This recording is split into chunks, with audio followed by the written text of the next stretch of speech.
Hello. Hello.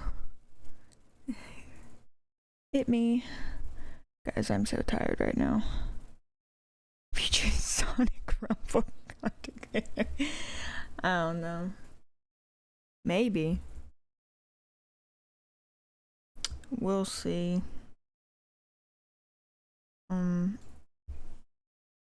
So today I had a lot planned, but I'm actually so tired that I'm probably just gonna do the Archon quest and then call it.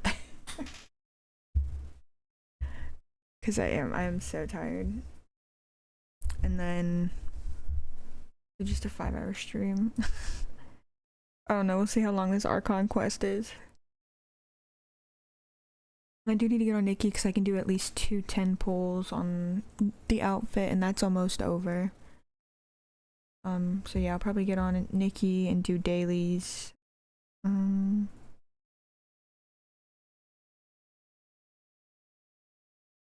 Let's see. Yeah, it sucks. I had a lot planned, but I'm just like, no, I'm too tired.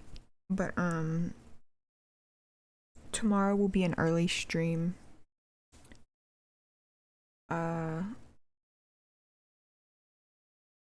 And then let's see, no stream Saturday or Sunday. And then I should be back Monday and everything, so yeah, like I wanted to do Genshin, I wanted to do more Nikki, well maybe not more Nikki, just, you know, there's not much to do with Nikki, but do that and then play Minecraft and play maybe 1 or 2 other games that I have. Like I got it all set up too, and I'm just like, I'm just sitting here right now and I'm like, no, I'm too tired. Can't. I don't have the capacity to do anything.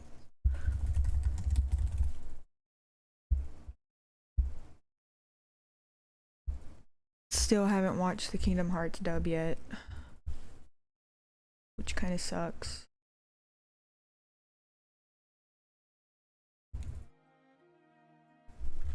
It's peak, I bet. Today I had to sit down and do like a lot of stuff, so, or not a lot of stuff, but I needed to sit down and do something else that wasn't going to take my focus away. So I had to, yeah, I needed to lock in, so I didn't watch it.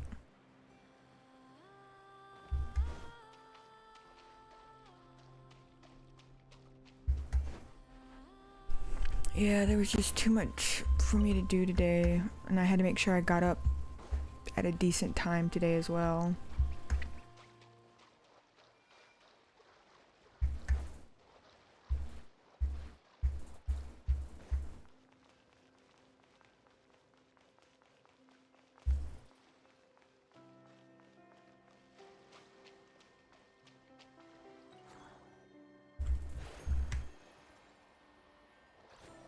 Oh, what? It should be able to glide over the water. That's stupid.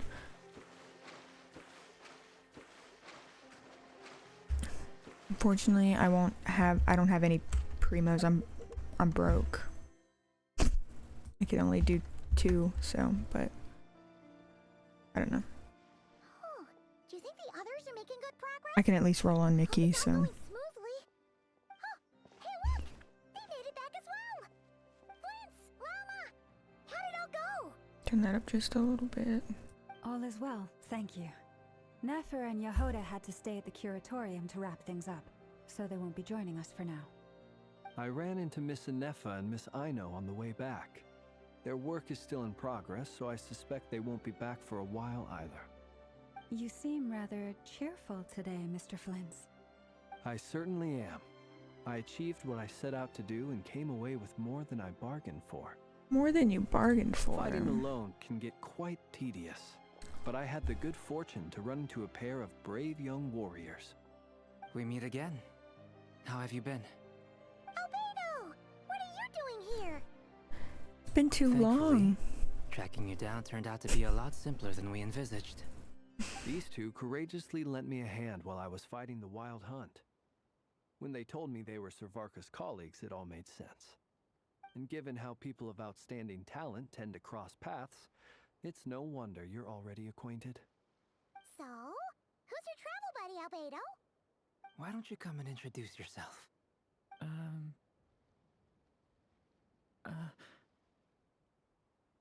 Durin. A gentleman of few words, I see, and a rather stern countenance. I presumed you were acquainted with him. Is that not the case? It's nice to meet you. Again. We've technically met before. Wait a sec. You're Mini Durin. Mini That's Durin. right. It's me. I'm glad to see you again. By the way, he says it's okay if you drop the mini. Yeah, I'm not as mini as I used to be. Interesting, isn't it? The first step towards blending into human society appears to be reflecting on whether one's name really reflects who they are. Wow, you look so different. In a good way, of course. It's great to see you looking so healthy. Thank you, Paimon. And although you're as mini as ever, I understand that diminutives don't always convey endearment. I'll be sure to simply call you Paimon as a sign of my great respect for you. Wow, you're such a smooth talker now. Paimon could get used to this. From now on, you may refer to her as your esteemed guide, Paimon. Little Paimon is pretty tiny after all. Personally, I think our little Paimon is the perfect size. When people call her Little Paimon, it's just because she's so adorable that they can't help themselves. If that's not a sign of endearment, what is? You're absolutely right, Miss Lauma. Albedo and My Traveler brother still has a long road ahead of him when it comes to understanding human relationships. look so weird next to these characters. Anyway, speaking of long journeys, didn't Columbina, leave with you? How come she isn't back yet? She's been catching up with old friends. Wouldn't be surprised if she stopped for a cup of tea or 10 on the way back. Uh-oh. People are talking about me. Hope it's nothing negative. Yeah. Traveler and Albedo just, like, Judging from your expressions, I'm guessing it all went well?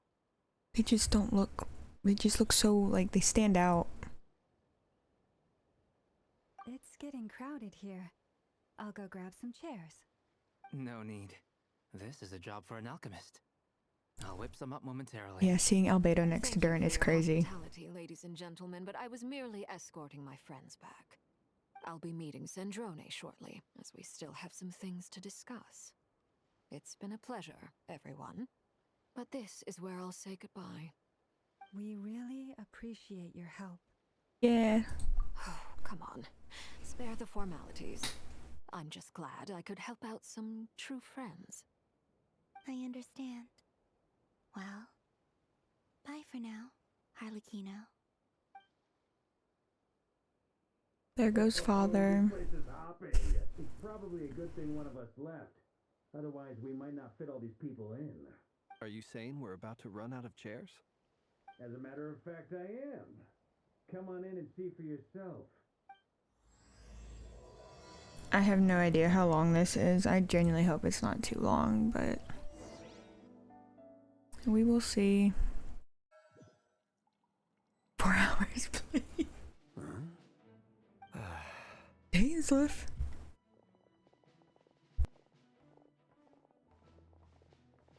I overheard your little chit-chat outside, by the way. With Miss Columbina's colleague gone, we should be back to the original crew plus the other colleagues I brought in. Though, it looks like we have another new face. Someone else managed to rope in a colleague too? Sorry, he's probably here for us. Frankly, you and Paimon are the only people I know here. This here is Dainsliff, colleague of Tibet's greatest guide, Paimon, and greatest adventurer, the Traveler. Well, not exactly colleagues, more sort of friends. When someone else jumps in to do the announcing, you know you're speaking to someone important. Let's hear what he has to say. Note to self. Once Paimon knows your name, the rest of the world will soon follow. When he comes looking for us, it's usually something important. Paimon's guessing you've heard about the Wild Hunt, then. From the looks of it, you're about to hold a meeting. If I were to say that the Wild Hunt is our mutual enemy, would that earn me a seat at the table? As the saying goes, the enemy of my enemy is my friend. Mr. Dainsleif, there's a seat with your name on it. Though, I can't promise the same for everyone else. Hey, Albedo, think you can rustle up a couple more chairs? After all this time apart, Grandmaster Varka's first order is to rustle up a couple more chairs. Is he being sarcastic? Hey, he's your brother. Why are you asking us? I've still got a lot to learn about the nuances of human conversation. Trying to decipher Albedo's way of speaking has been like jumping in at the deep end. Oh, good point. Paimon gets you now. Don't sweat it. There are people who go their whole lives without getting the hang of it. You're ahead of the game already. Look at you, Paimon, expert in the art of encouragement. I wonder what's taking them for so long. Perhaps you should go and check in with her. If anyone can hurry her along, it's you. Not the tears in Traveler's eyes. I just got back from the curatorium. Besides, aren't you curious to... Miss Nefer doesn't strike me as the type to share secrets. And since gathering intel is her specialty, I'm guessing she'd prefer to keep her methods confidential. Under such circumstances, would it not be tactless for me to impose? Oh, but it's fine for me to impose. What can I say? You have an unrivaled ability to garner people's affection, Miss Moonchanter. Besides, you have far more in common with her than I do. All right, then. Impressive. She barely fought back at all. I admire your powers of persuasion, my friend. As I'm sure Miss Lauma will realize soon enough, the trick in life is to always pitch in with other people's responsibilities so that you can be selective with your own. Another trick is to simply hide in the background. Spoken like a true sage. Anyway, looks like we've got some time to kill before the meeting. Let's take a little breather, folks. And feel free to chat amongst yourselves. We'll get down to business once the other two arrive.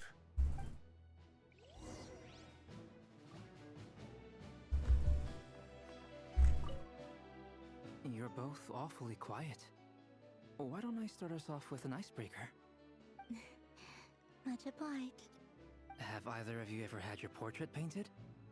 If not, I'd be glad to help. That sounds like a lovely idea. You know how to paint, then? I dabble occasionally. He's an excellent painter. Tables, chairs, people, dragons, you name it. He'll paint it for you. I'm flattered. If I ever get the chance, I'd like to give it a try myself. I'll bear that in mind. Anyway, how about you, Durin? What sort of portrait would you prefer? Oh, I'd be fine with anything. Whatever style feels best to you. Very well. Then I'll play it by ear. You can replicate any style I want? I can try. If you show me a sample, I'll do my best to match it. God, I wish I could do that. Thank you. In that case, I'll dig up some reference material for you. But I can barely keep my own style.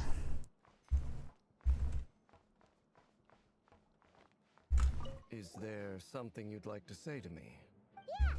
For starters, why'd you just show up here without even giving us a heads up? If you think back to our previous interactions, you may recall that that's hardly out of character for me.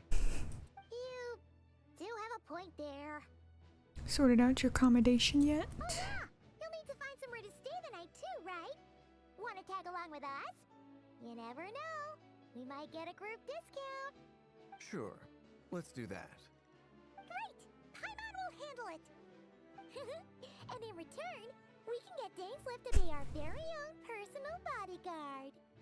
Thinking out loud again, Paimon. If that's what you had in mind, you should have said so sooner. I'd be happy to help. Oh, okay then. Paimon was only kidding, but good to know. Anyway, since we're all here together, We might as well watch each other's backs. That's just what friends do, right? Indeed. Thank you.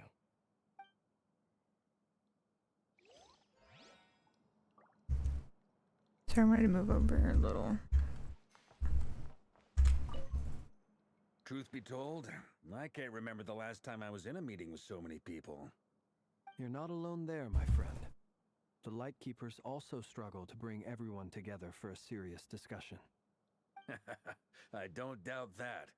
I've only ever met two Ratniki, one being you, and the other being that young guy, Eatlua.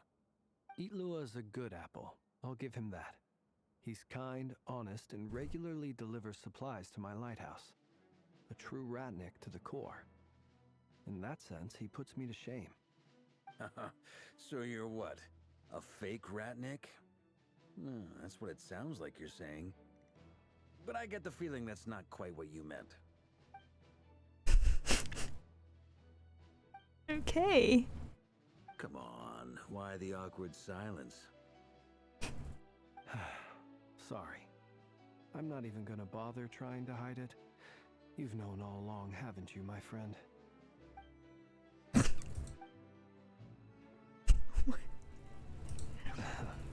Now, that was an awkward silence. Let's just keep this between ourselves. Probably best if Eloa doesn't know, huh? That goes without saying. Gotta be careful what you share with youngsters, after all. Anyone else in the know? Let me guess. The Traveler and Paimon? Dude, I'm standing right here. Dangerous being too close for one's own good, you know. Then, in the name of the Animo Archon Barbados himself, I swear, your secret's safe with me. Dude, doesn't... When we went for drinks, you said that you and Barbados were practically best buds. In the light of that claim, do you really expect me to take your oath seriously? He's not lying. Of course. Just as long as you don't go spreading around the fact that I'm close with Barbados, all right? Fair enough, then. Nothing like a bit of mutual leverage to seal the bonds of friendship. Dude, it's crazy how tall Varka is. It's like, damn. The girls are here.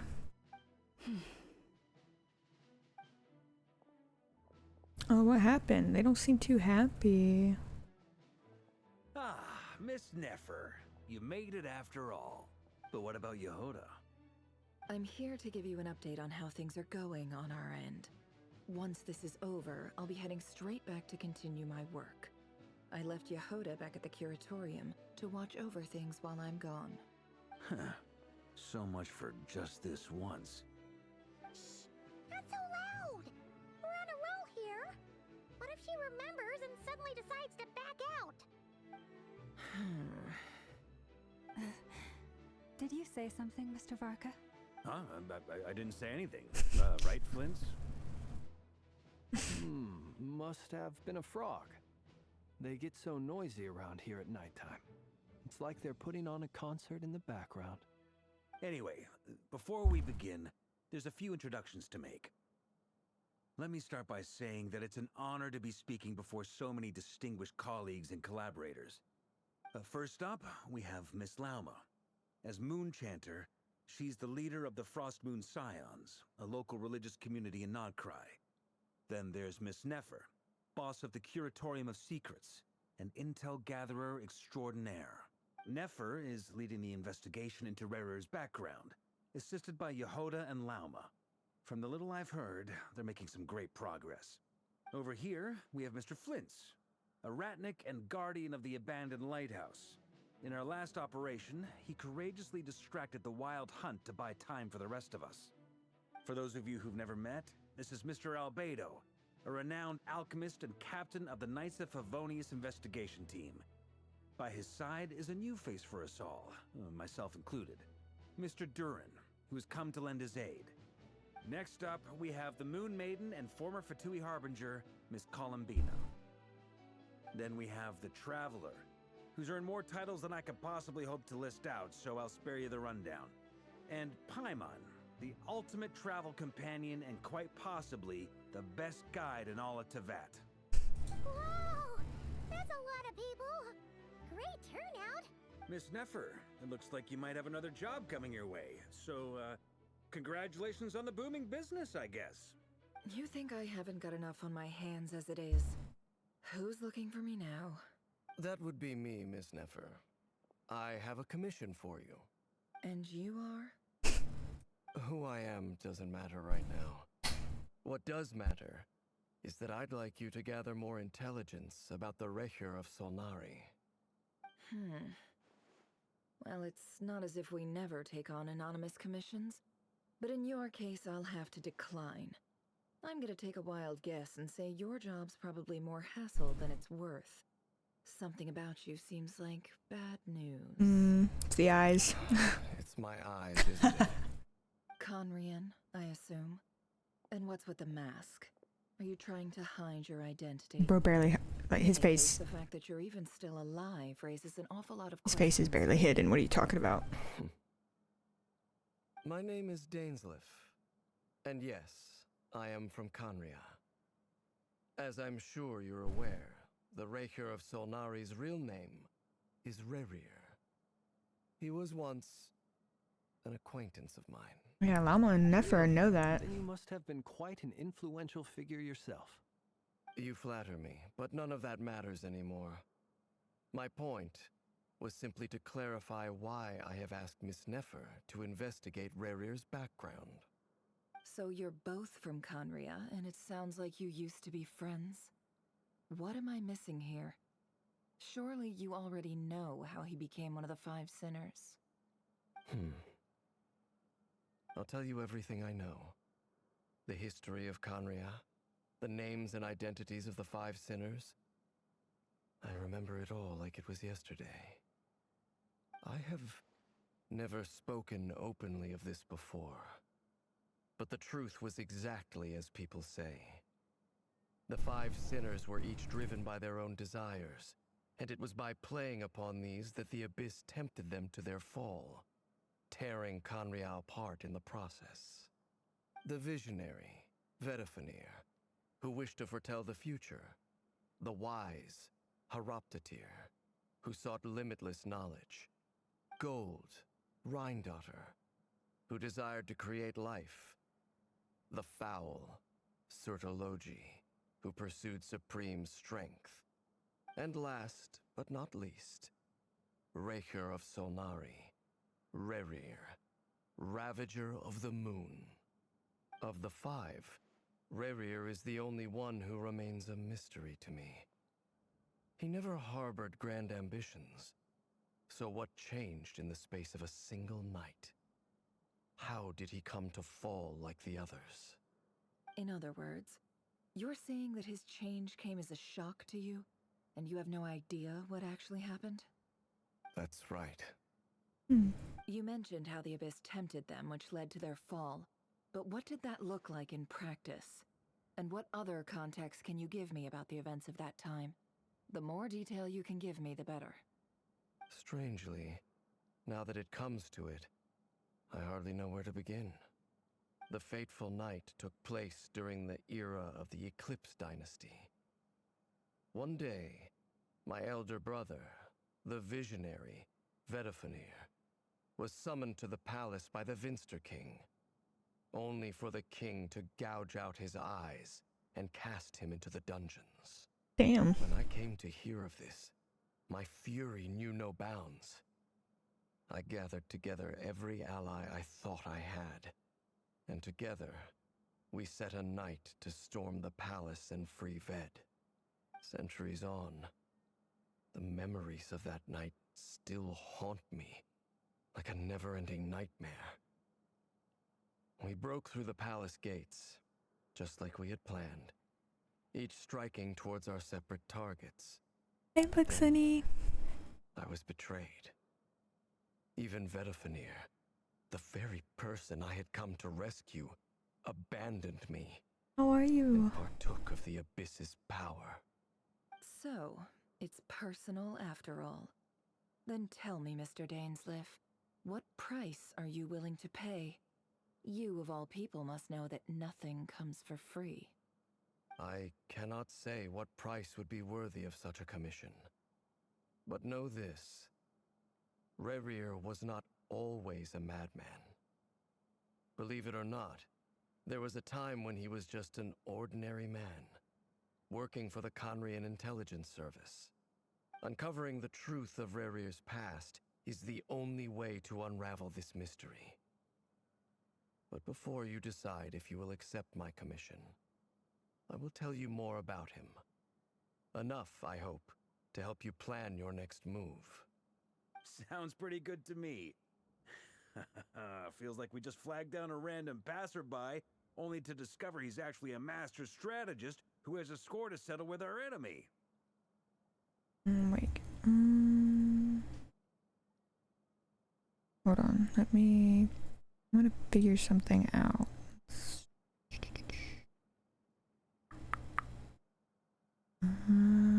Where's my model? Oh, I'm right here. I'm gonna move over here.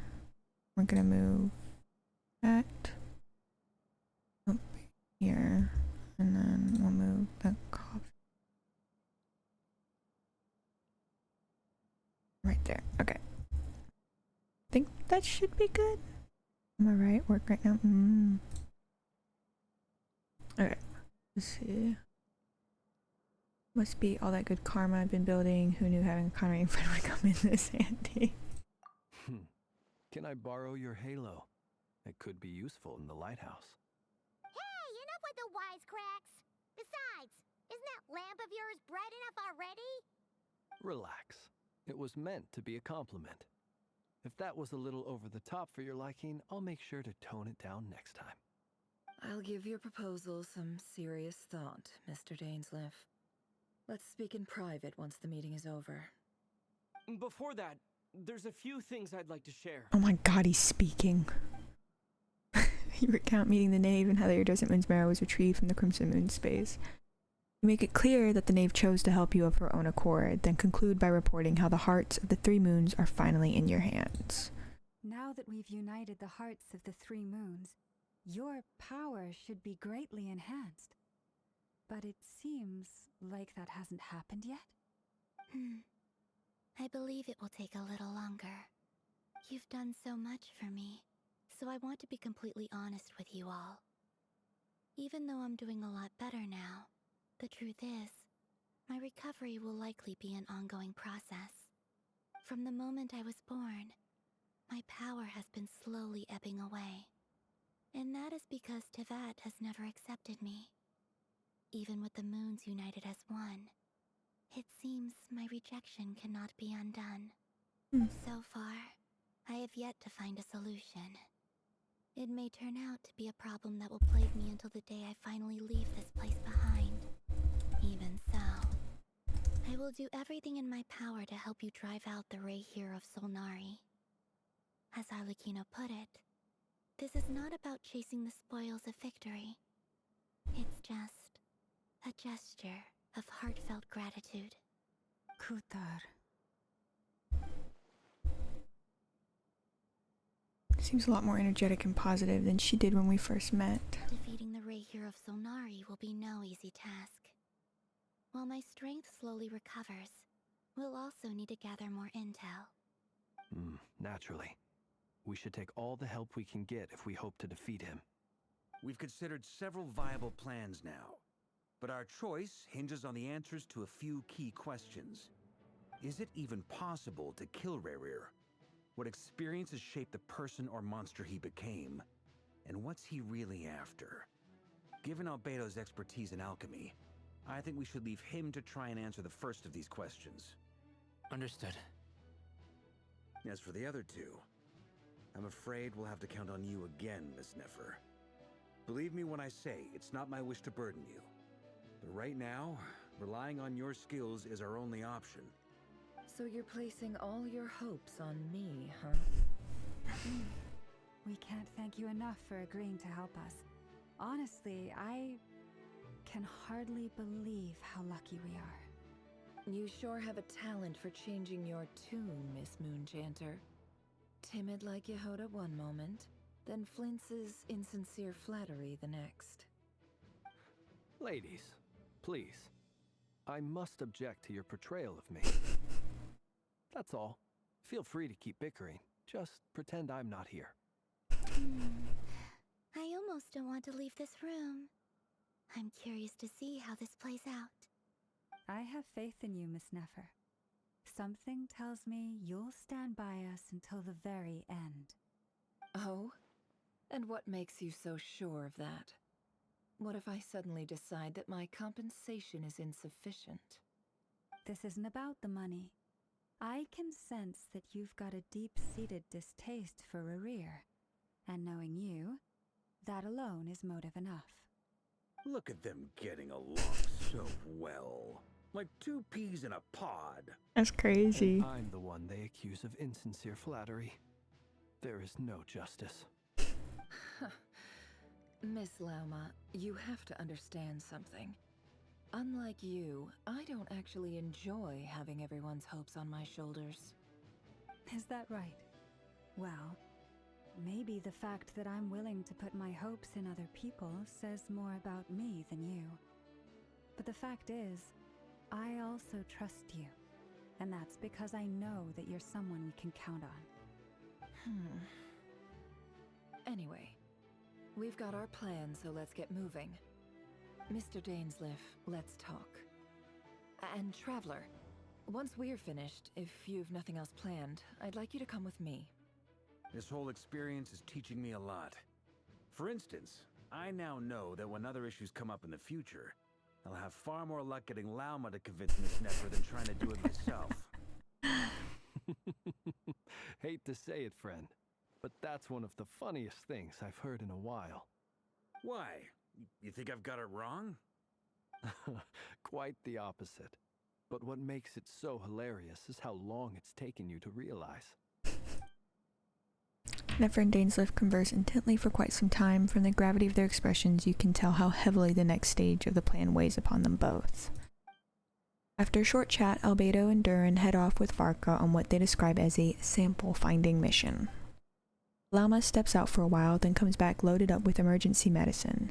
She tells you that while people rarely expect to get hurt, it's her duty to be ready when they do. You and Paimon wait patiently for Nefer, content to see how well everyone is working together. Once Nefer is finished, you follow her and Lauma back to the curatorium.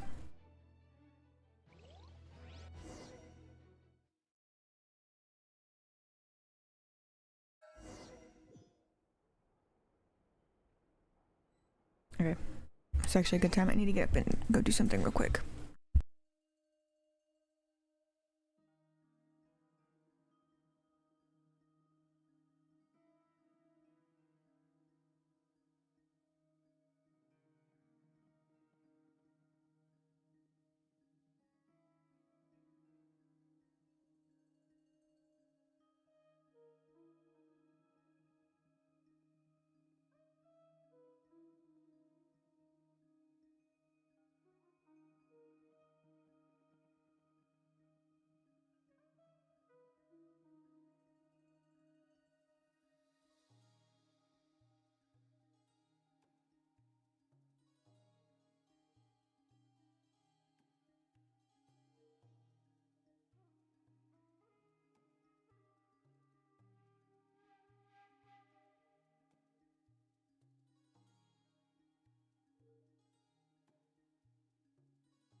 am back.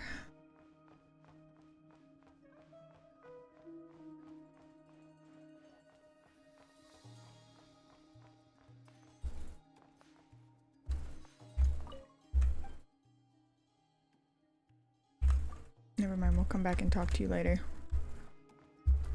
Oh, I didn't see the door. This is where we're supposed to be? Okay. Thank you for waiting. It's okay. We actually used the time to help Dainsliff get a room at the hotel. That's very considerate of you. Now, I trust you share my curiosity about Rarier's past, and you seem fairly familiar with Mr. Dainsliff already. Yeah, we've known each other for quite some time. We spoke at some length after the meeting. He was the one who suggested I should invite you to join this operation. He feels confident that these secrets will be safe with you. Dane has a lot of faith in us, that's for sure. Thanks for your trust too, Nipper. I wish she would come home. I need her. I'm so upset. It's taking like every ounce of me not to just wail. Likewise. I appreciate that you got right on board without interrogating me about why I invited you. It shows that you trust me to explain everything in due course. That's because we know what you're capable of. We appreciate you too, Neffer. You might have been forced to help in the beginning, but this time, it was your choice. That's one way to put it. Another is this, that once a decision's been made, it's set in stone. After that, my only goal is to see it through. Alright, so here's how it is. I'm going to access Rarier's thoughts again using my confidential method. Now, I'm sure you've seen things like this before on your travels, so you're surely well aware of how dangerous it can be. The reason I've gathered you all here is to ensure my safety during the proceedings. I plan for us to enter the fragment of his consciousness together, and once inside, I will focus on searching for information. Think of this as a diving expedition into someone's brain. If I'm the diver, you are my safety equipment, tasked with keeping me alive while I'm under the surface. Once the ceremony begins, we will all be spying on privileged information. But in the interests of safety, you must remain absolutely silent at all times. We will discuss our observations after the ceremony has concluded. Lastly, any individuals of a weaker constitution are advised not to partake in the ceremony. In any case, Paimon has her own job to do, which requires staying in the room but not joining the ceremony.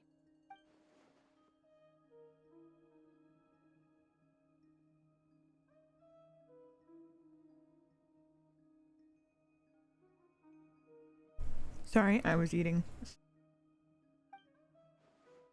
I didn't get to finish reading that, dang it. Guess her brain diving techniques are a trade secret. Well, good luck, everyone. Sounds like all Paimon can do is cross her fingers and root for you guys. There's a little more to it than that. I was being serious when I said you have a job to do. While the rest of us are inside Rarier's mind, it's imperative that we have a team member on the outside. In the event that something goes wrong, you will be our first responder. I don't anticipate I'm eating any some chips. issues, but the extra level of safety will be greatly appreciated. I second that. This is a dangerous operation here, and you're our whole rescue team. That's pretty much the most important job in the crew. So, Paimon's like the lifeguard? Yeah, that makes sense. Alright, got it. Good. Please, take a seat. We'll get started momentarily. You tempted to get some? I got lazy. It's late. I shouldn't really be eating, but I just want a little snack. He told me that he believes Rarier kept some big secrets in his life. He's not sure that they were the cause of his eventual downfall, but he's asked me to uncover what those secrets were all the same. But surely you're not planning to go through with this, no matter the cost. If you think that, you'd be overestimating me. I'm a businesswoman, not a mercenary. But I do have my own professional reasons for taking this job.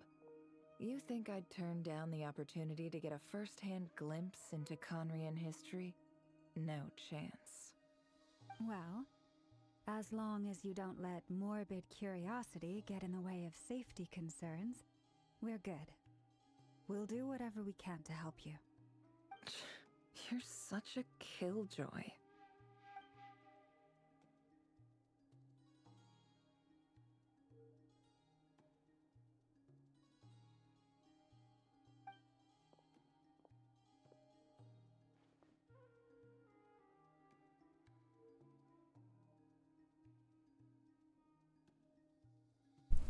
Of course, we're in Traveler's Mind, and I'm just stuffing my face with chips and can't speak.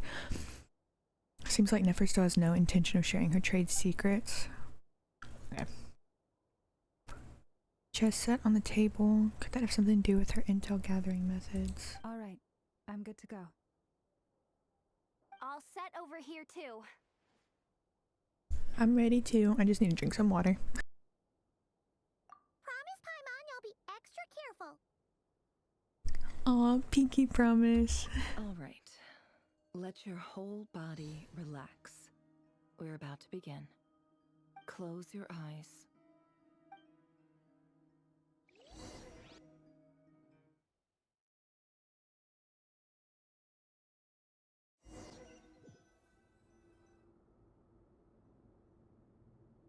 Phew.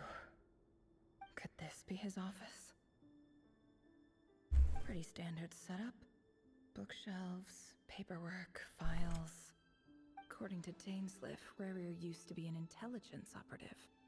Chances are there's plenty of top secret intel stashed away in this room. Is this where you keep your secrets, Rarier? Can't say I'm not looking forward to this.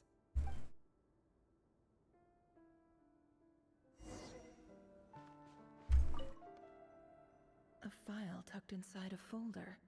The title reads, Dear Breakfast Shop Owner. It's a list of names. But at this stage, I have no idea who any of them even are.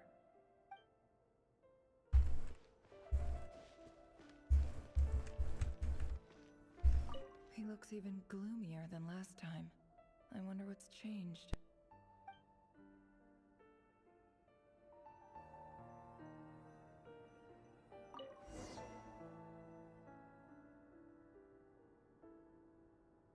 Today's files are in. Time to wade through them, just like usual.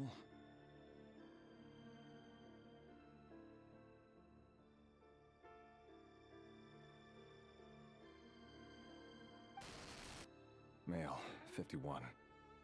Occupation, cook. Confirmed Crimson Moon descendant. Has maintained frequent contact with other descendants over the past year. Poses a threat to the dynasty. Neutralized.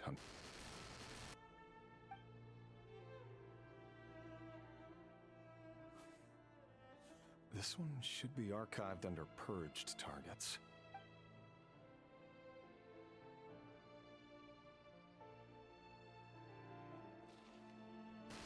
Female, 23. Occupation, office clerk. Check them all. Crimson Moon descendant. Has maintained frequent contact with other descendants over the past year. Poses a threat to the dynasty. Why, he look like he got baby hands? Is it just me? His hands look small. Neutralized. Another one for purged targets. Sounds like she was that other man's daughter. Never mind. What's it got to do with me?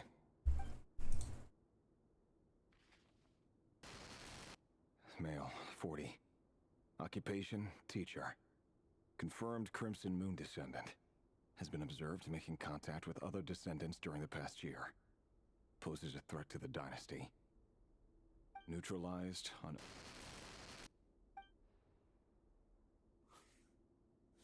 Just another nobody for the archive.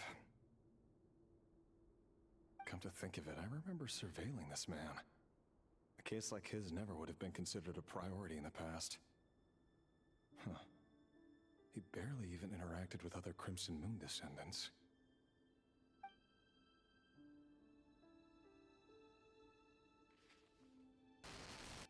Female, 16. Occupation, none. Orphan and confirmed Crimson Moon descendant. Has been observed making contact with other descendants during the past year. Poses a threat to the dynasty. Neutralized on... Nah, ain't no way. Only 16? I mean... Filed. I have no recollection of this girl. None whatsoever. She doesn't seem to be anyone important, but then again, how many of them really are? Do we have to go through the whole stack? Please don't. Please don't make me go through the whole stack. Female, 13. Occupation, none. Orphan and confirmed Crimson Moon descendant. Has been observed making contact with other descendants during the past year. Poses a threat to the dynasty. Neutralized on... Are they just gonna get younger as we go? What the hell, man? Filed.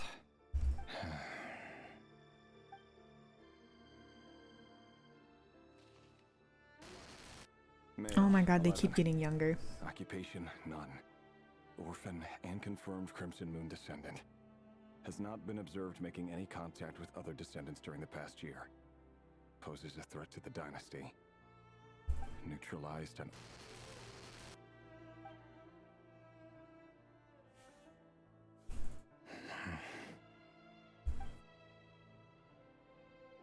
Oh god, how young is this one?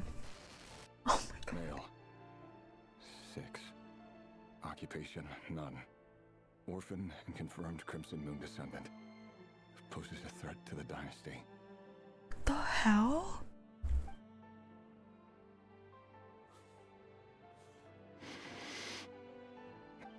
It's funny, isn't it? Your job is becoming both harder and easier at the same time, depending on how you look at it. Sooner or later, the Crimson Moon descendants will be completely wiped out. But as their numbers dwindle, they become harder and harder to track down. That's not how it is. Fortunately, however, most of the able-bodied adults have already been taken care of. The remaining weaklings will be increasingly easy to deal with. Bro, they're all children. No. My job is to ensure the survival of the Eclipse Dynasty. And the only way to do that is by eliminating any and all potential threats. It's a perfectly legitimate line of work. Every single one of my colleagues can attest to my fairness. And if my friends were aware of the facts, I know they'd back me up too. Assuming, of course, that they were aware of all the facts. Yeah, those are all freaking children images. What the hell, man?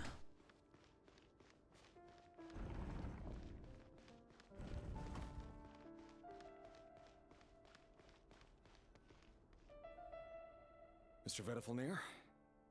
But now his hands look huge. This is crazy. Revir, I trust you're here because you have something important to discuss. Forgive me.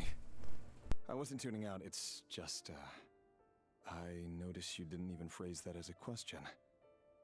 As if you knew I was coming. Tell me, does someone in your position ever feel the need to ask questions at all? It is indeed within my power to foresee certain things. Things like your arrival. I was just thinking. It won't be long before I'll be inviting both you and Dane to my wedding. That isn't a lie, but nor is it a fact as such. It's a wish, isn't it? No fooling a prophet, is there? Ever since that day we met for drinks, I knew it was only a matter of time before you came looking for me. Does it feel good? Knowing how the future will unfold. I'm afraid the notions of good and bad fail to capture the complexity of what such a power entails. Once you've seen what will come to pass, it can be all too easy to succumb to fear and melancholy. Unless, of course, you learn to abandon these feelings. You fear my silence, and long to hear the words I left unspoken that day. That's right. You must have noticed my reluctance to broach the subject, and the reason is simple. Because the truth could never have lived up to your hopes. For both our sakes, such words are better left unsaid. The burden of prophecy was never meant for your shoulders. So who exactly do you deem worthy to hear your prophecies? None but our exalted king? Or rather, our king as he once was. You're closer to his majesty than I am. You must know better than anyone how much he's changed. You say that as though it is to my benefit. Yet precisely because of that, I dare not speak rashly. A king can turn out to be the most virtuous of rulers, or a tyrant more terrible than the most vicious of dragons. You are so wise and far-sighted, yet still you would have me live in fear of the unknown? You make a fair point. Especially given my silence alone was all it took to send you spiraling downwards. Very well then. Let me offer you some advice. And I say this not as a prophet or a visionary, but simply as the brother of your friend. For many reasons, there is very little chance of your marriage ending in happiness. If happiness is what you seek, you should find another fiancé.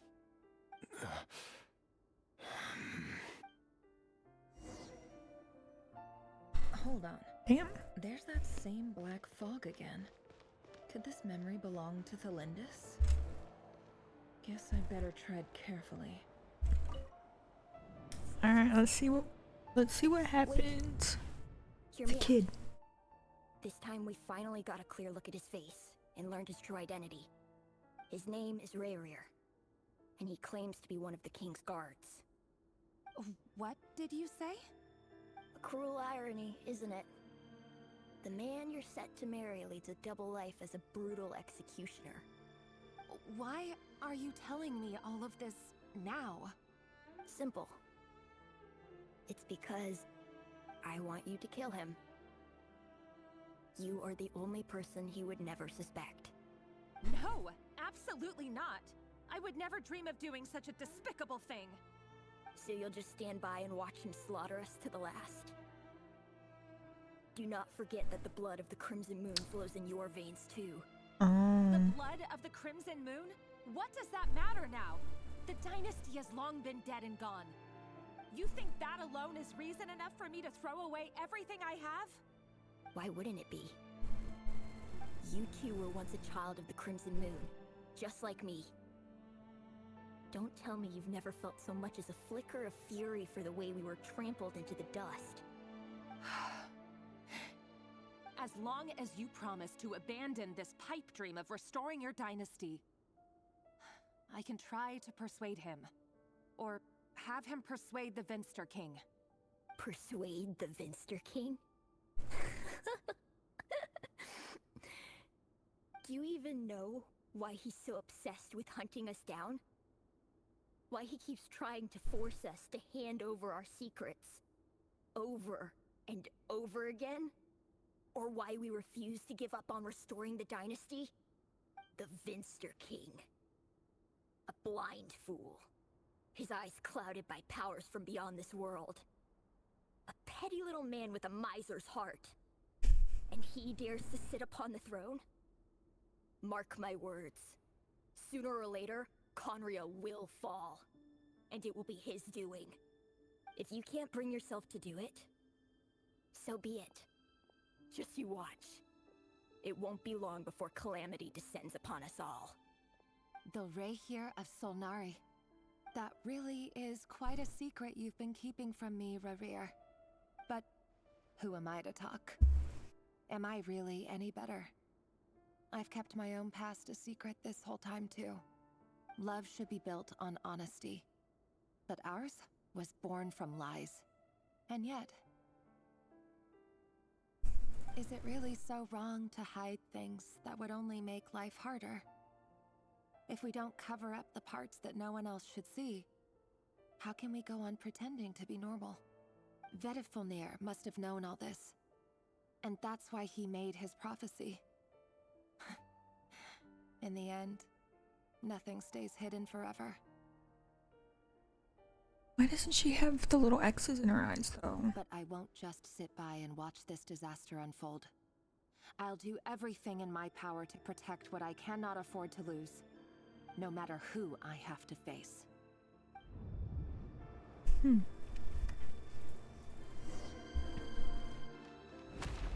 Huh? Was that Rerir who just walked past the window? Doesn't it give you the chills that he still takes the same road to work every day? As if nothing ever happened. Those people at the deli. Enough already. They're clearly pretty taken by their own disguises, so just smile and play along. Pull the rug from under beasts like that, and you'll risk having your throat torn out. Deli? Oh. They're talking about us people from the opposition. Right. I'd almost forgotten they used to run a deli. But surely you can see he's not the man he pretends to be. So many have died already, and they say that the king's madness grows with each passing day. We're not going to survive this, are we? But why does it have to be this way? Do we really deserve to die just because of the blood that runs through our veins? Felindis, are you even listening? Sorry, Freether.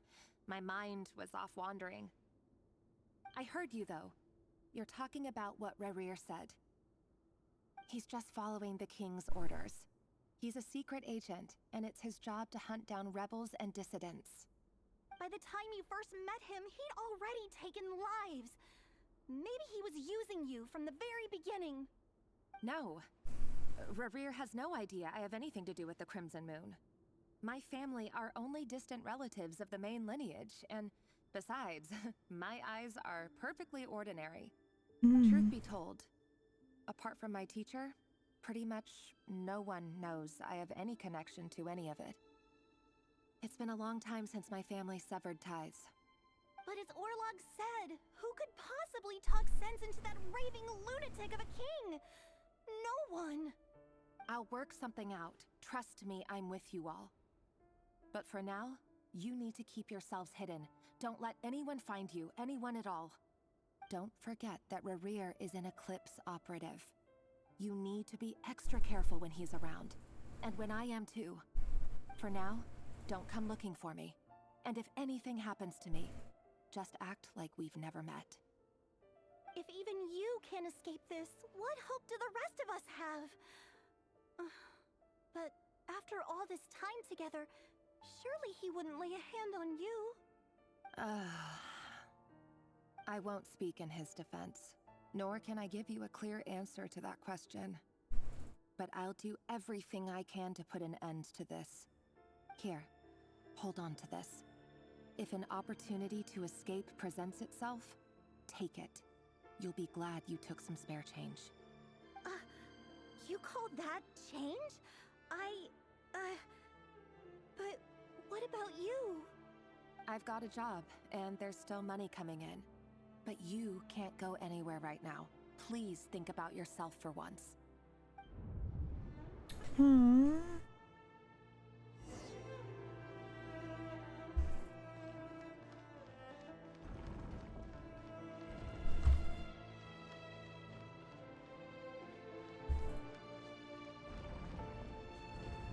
Another day, another round of assassination training. Training ground is just beyond this hidden passageway. When you kill a person, doesn't it bother you when you end up covered in their blood? Why would it? Aren't we all just walking blood bags? But not everyone was accustomed to hunting down others like prey. You've been a hunter for so long now, you seem to have forgotten that most people don't just go around killing one another. Leave me alone.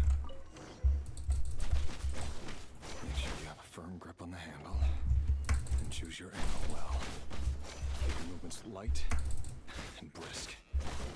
And the prey won't sense a thing. I'll bet no one's ever tried a quality that your hands.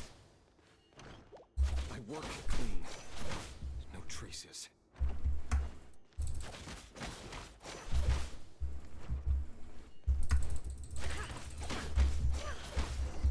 That doesn't make it open or the king just happens to hit you right now.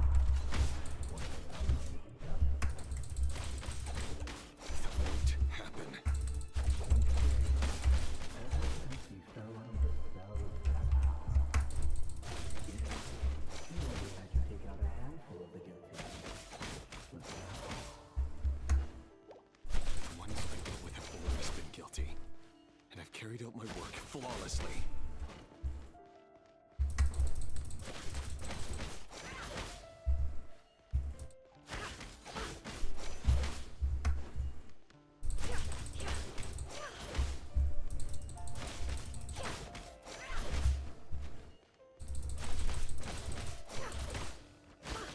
you know I surrendered this that your proposal.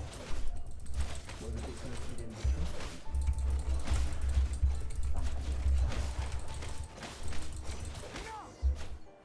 you? Oh. Oh my god, I was not expecting that. Holy shit.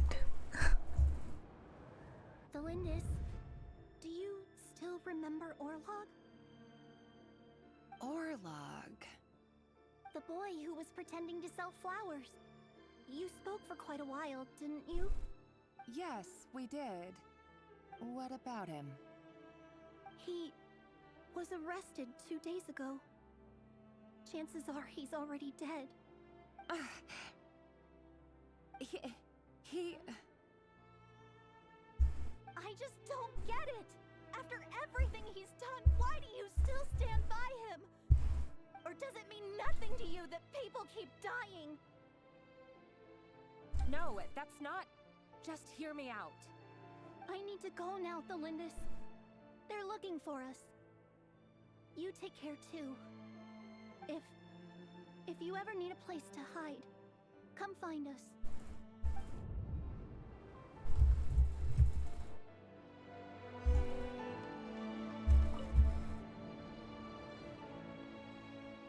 Author Thelindis. Over the course of this week, the research object was subjected to interference for a total of 47 hours for experimental purposes. The results are as follows. All subjects of observation that were sent inside have now... The situation within is proving more problematic than anticipated. No progress whatsoever. What now? Won't you give me even a glimmer of hope? Things are getting worse by the day. I have to find a way or we'll all be in danger. But I... If all this research comes to nothing, what then? Sooner or later it'll be my neck on the line. But could he really bring himself to kill me? No. Surely he wouldn't have the heart. Oh, I do not like the way this is going.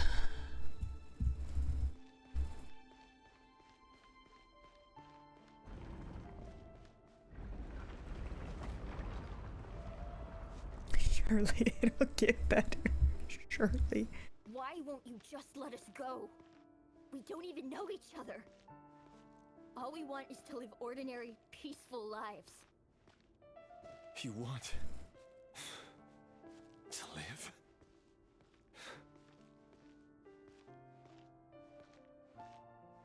Yes. I just want to go on living. Is that really such an unforgivable crime?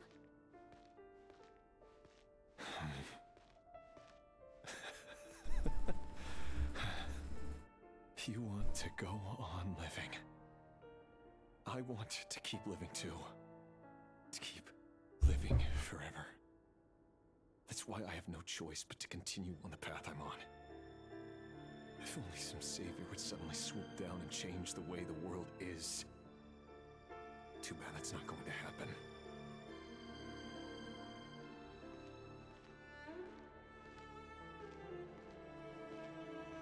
Imagine that. If there really were such a person, you and I wouldn't be standing here like this, would we?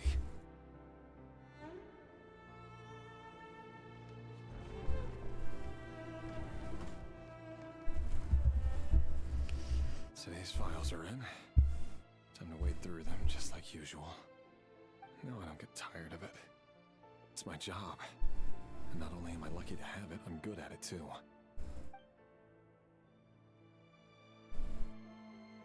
Huh. Wait. That's... Thalindis? Oh shit. No! No! Why? But you bear no mark of the Crimson Moon. How could you possibly have anything to do with them? It cannot be. Come on, this is supposed to be serious. A diluted bloodline. Carefully concealed. I see it now. You've been living in the shadows just like me. What a fool I've been. Numbing myself with talk of justice. Even imagining my friends would back me up. But in the end, Sul, Finster King! How far are you going to take this? From the direct bloodline to secondary offshoots? And then what? Today it's the descendants of the Crimson Moon. Who will it be tomorrow? Will you not rest until everyone down here is dead? No. This cannot go on. This is where it ends. Okay, so he's not going to kill her? Ooh, a chest.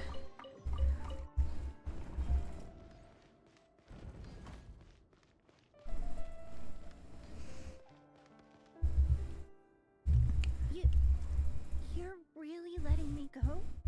I am. As long as you can guarantee that no one will find you. Don't worry, I'll be extra careful. No one will know I was here. But what about you? Me? If you let me go, you won't be able to complete your mission, will you? Good point. In that case, maybe you should stay. No, please! I just want to see the outside world again. Go on living? Yes. I know you're a man of your word. So please, just let me go. If I let you leave, what will become of me? Just kidding. Go, now. That ain't it. No, that ain't funny, man. Don't let anyone know you were caught. We'll be seeing each other again very soon if you do.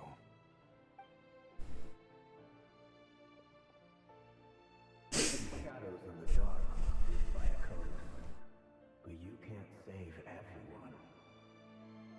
You've been whispering in my ear for days now, Vedifalnir. What are you trying to do? Break me down? I only say this because you long for an answer to your problems. Let her go, Rerir, or you risk losing everything. I will not abandon Thalindis. Then you'll need a little more vigilance and a lot more power. The world is changing, Rerir. Keep your eyes peeled for your moment of opportunity. That voice used to be so unclear. But now I know exactly whose it is. It's Vedifalnir. He won't tell me how to actually resolve any of this, but he keeps trying to manipulate me like a puppet.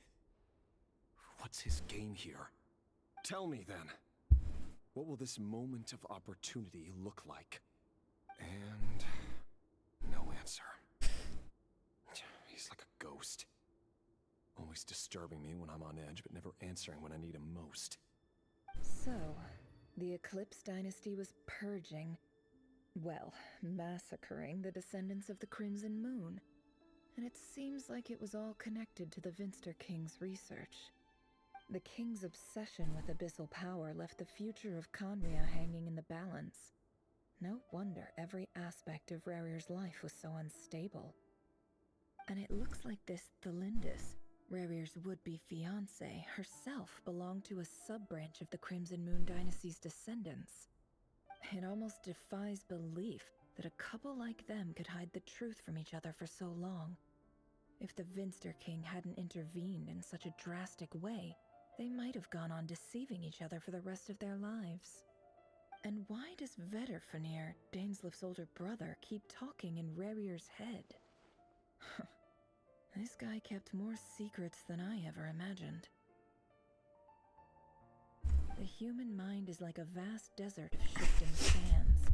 When you follow the flow of someone's memories, you only ever see the parts they're willing to let surface. Time for something a bit more creative.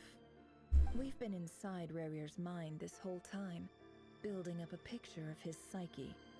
There's already enough clues on the board to start reading between the lines and mapping out the rest. Now, we can finally begin to put the pieces together. Sure, it'll only be a reconstruction, part simulation, part reasoning, but it's usually pretty accurate. Once we've built up a cognitive profile, we just need to cross-check the logic behind his actions. And then we'll be able to take a sneak peek at whatever it is that Rarir has really been hiding.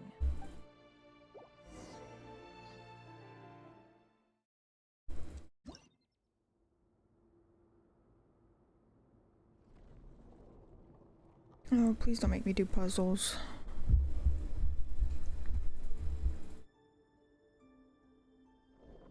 Rarir, are you there?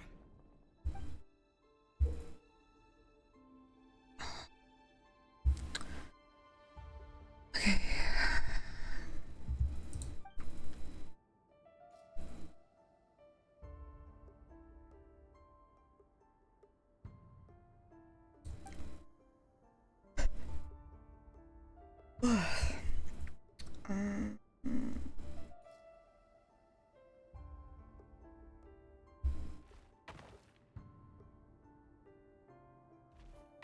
That's not what I wanted to do.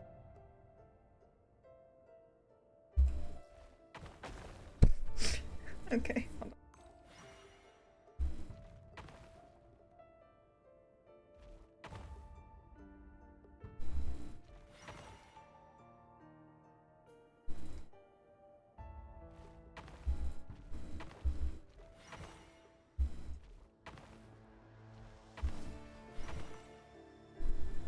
Hey, Rarir! Come out, it's urgent! Dane? What's wrong? Quick, come with me. I'll explain everything once we've met up with the others.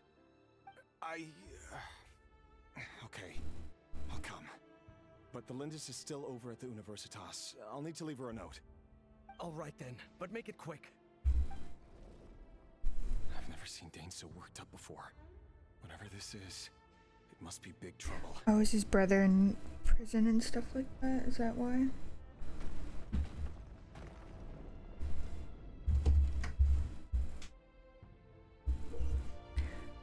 Jesus Christ. Oh, okay. Oh god. Is there any way I can know? Okay, cool.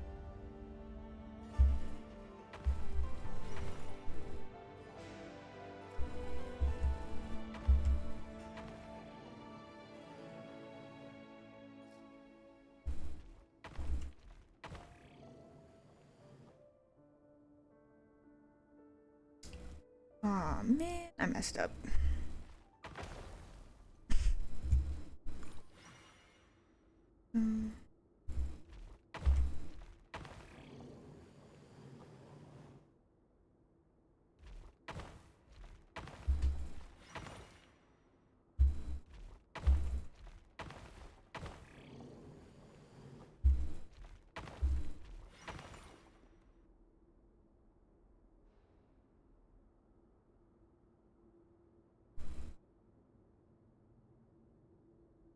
Well, this is a nice change, meeting you all at this hour. When men and women of ambition can speak face to face in broad daylight, I say that's a big step forward for our dear Conria. Don't be ridiculous. We do not fear the day. Why would we seek refuge in the night?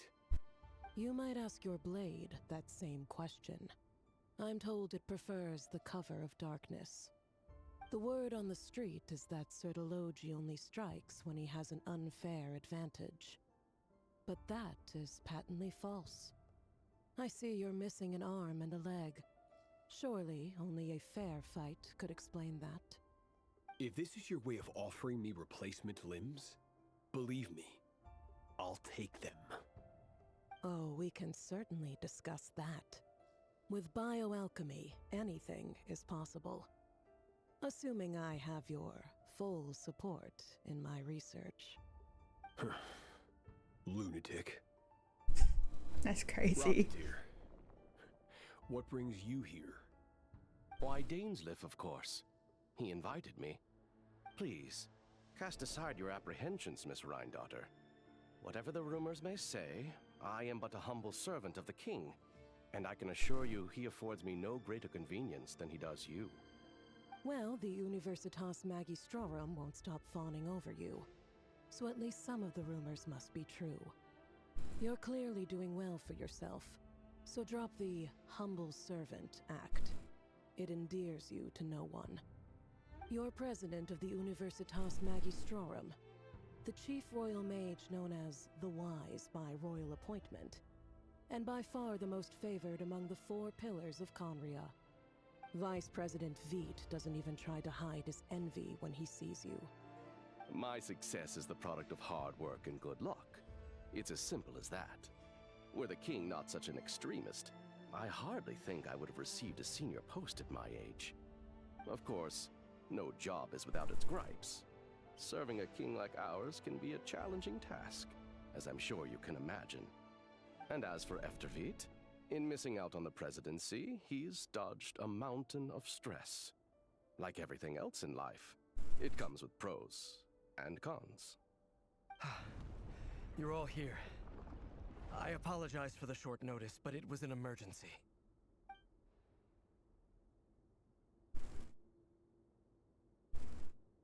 You must be Rarir. Mr. Sertologi. Yes, I handled your case file during your sentencing. Nothing personal, of course. I'm pleasantly surprised that you remember me. You're clearly a person of substance if you've been invited here. But Dainsleif, you'd better have a very good reason for convening this little gathering. It's my brother, Vedofenir. After he spoke at the court this morning, the king was so infuriated by his words that he had him blinded in both eyes and thrown in prison. Vedofenir in prison? Strange. I thought the king trusted him and Horoptatyr more than anyone else in the world. Does this mean the king's circle of trust just got even smaller? It has nothing to do with trust. It's about what the king wants, which is as clear as day to anyone paying attention. I simply appease him, because it's in the best interests of the Universitas Magistrorum. And also because you're slimy. Vedofenir, perhaps less so. But still, a visionless visionary? It rather inclines me to think that qualifications Thank you, are not Gecko, what for the got you hydrate. ahead in Conria. Do you honestly think this is an important discussion to be having right now? Dane, what are you planning to do?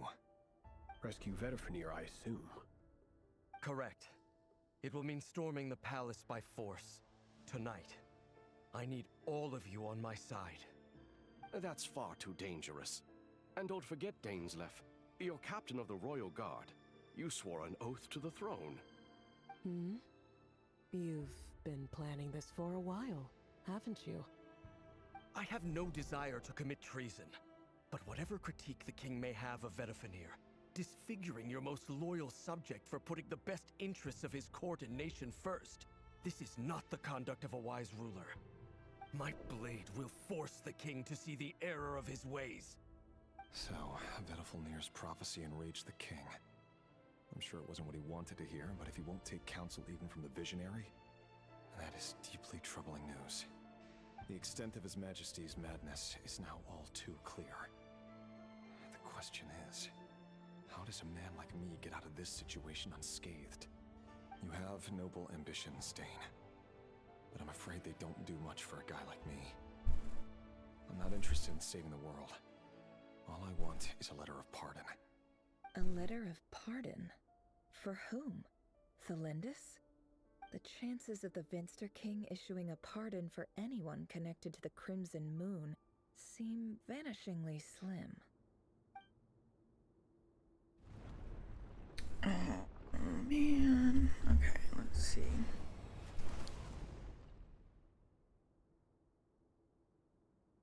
This black fog over the board must have some connection to Thelindis. But why is it taking this form?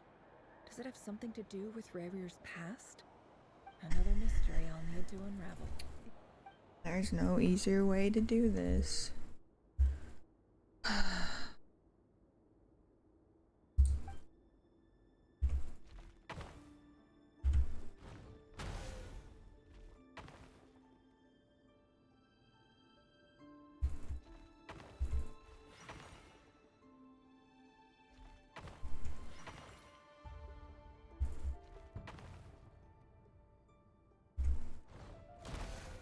Ah, man, I messed up. Actually, maybe I just avoid those?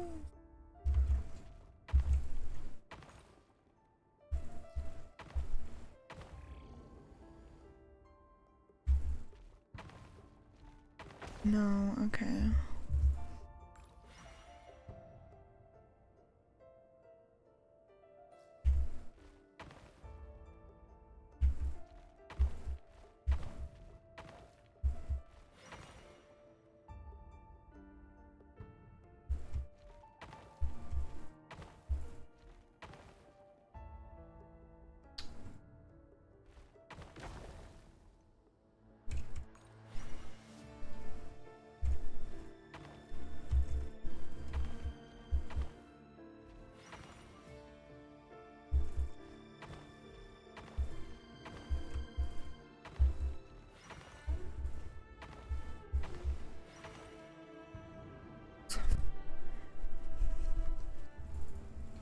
Author Thelindis.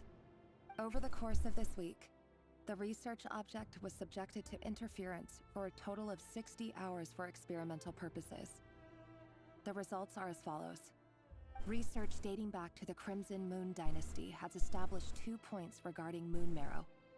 Firstly, its origins have something to do with a god's power. Secondly, it serves as a portal to an as-yet indeterminate location. Moon marrow can thus be defined as a spatial gateway. However, there are a number of hurdles to overcome before we can answer the question of where it leads to. To start with, opening the gateway requires a specific power source, which the relevant literature indicates. An enormous amount of power is then required to keep the gate open. Currently, the total power output of our instruments remains in the single digits. To make matters worse, I am now the only staff member remaining in the Moon Marrow lab. The Universitas Magistrorum recently decided to move most of its personnel into abyssal energy research, which has stymied all Crimson Moon-related projects. This is not a wise move. I have always maintained that placing all our hopes in a single source of power is risky, especially one as poorly understood as this. As well as making ourselves overly reliant on a single resource, we are neglecting other promising technologies. I apologize if this comes across as disrespectful. But as a Moon Marrow researcher, I desperately want to see the world beyond the gateway. If we really made it there one day, what would we find? And how would we go about taming the unknown? My imagination is endlessly fueled by questions such as these.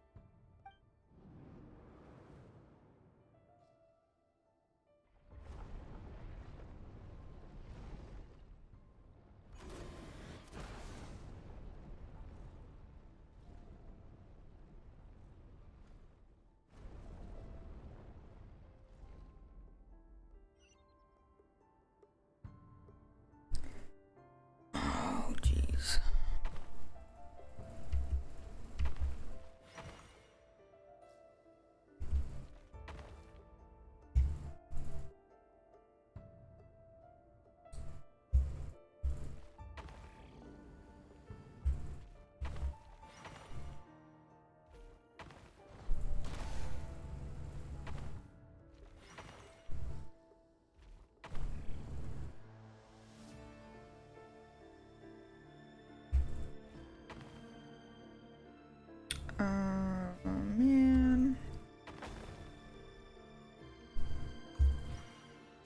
wants me all the way back. Are you kidding me?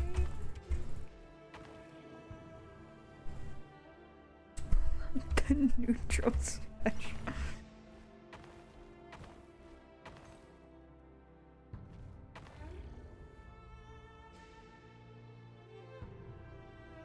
Am I supposed to make it over there? I'm probably going the wrong way, so.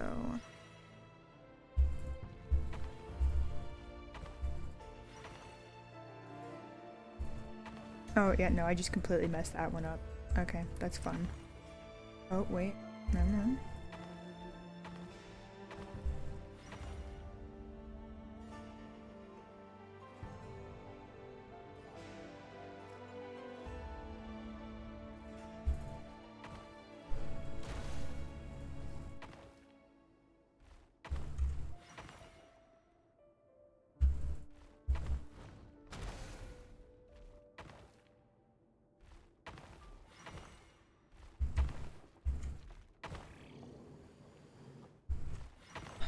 God. This is for you. I heard you're gonna leave the city with your parents. Delindis, did you hear about what happened? Interrupt violence was the answer. Yeah. Revere got back very Yeah. late last Friday, and he was acting a little unusual, but he slept pretty well, so I'm guessing whatever he did was a good deed. You never saw him, and I don't know what he did. And this conversation never happened. You understand? What if he finds out that you pried into his secrets? Don't be silly. I don't know what secrets he does or doesn't have. All I know is he's just a normal guy who happens to run some errands for the king. Are you scared of him? I don't know. The Revere I know doesn't match the person you all describe. Logically, I should be scared of him. And yet, I don't want to lose him. But enough about that. You should get going, and be careful with the package I gave you. Keep it secret. Keep it safe. What's in it? A piece of the moon. All you need to know is that as long as you keep it safe, then in the future, everyone will be able to see a red moon. A red moon? You mean our moon? That's right. Our moon. Promise me you'll look after it. I promise, Delindis. The Crimson Moon bloodline will never die out. Its light, the color of blood, will become like a fire that flows in our veins, no matter how long it takes. Okay.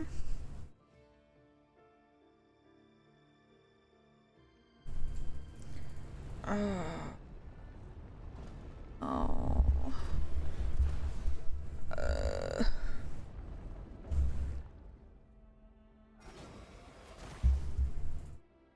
I just want to get out of here now.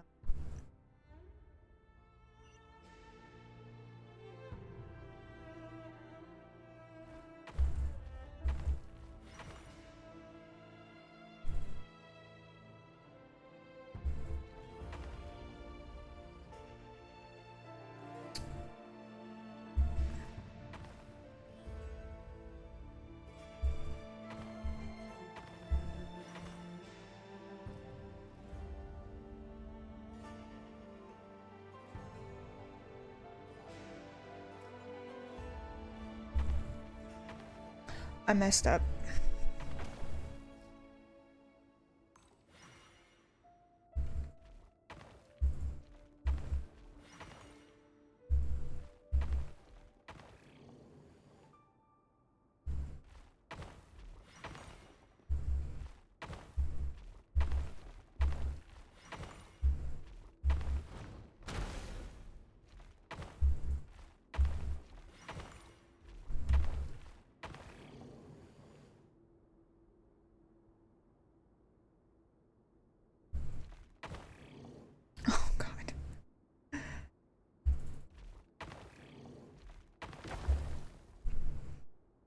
Okay, maybe I don't go that way.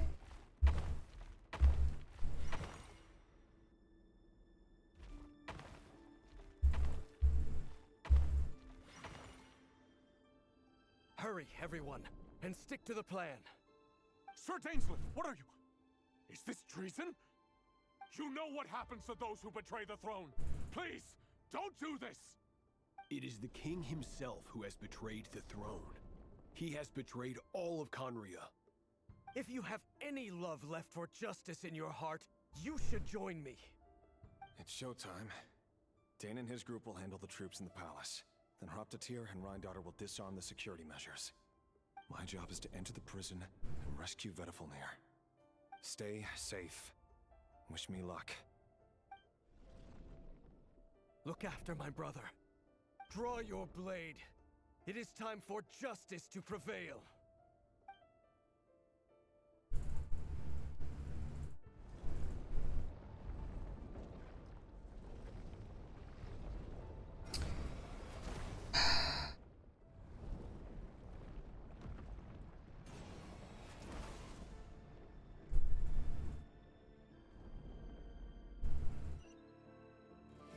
I'm so tired of puzzles, man.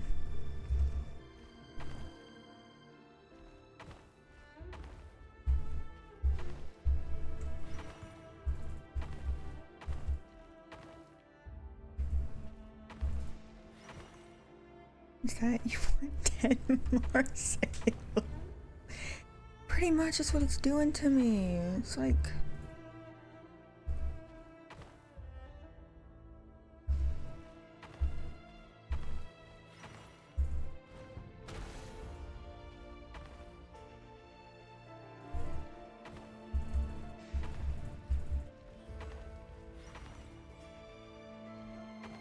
Oh, damn it.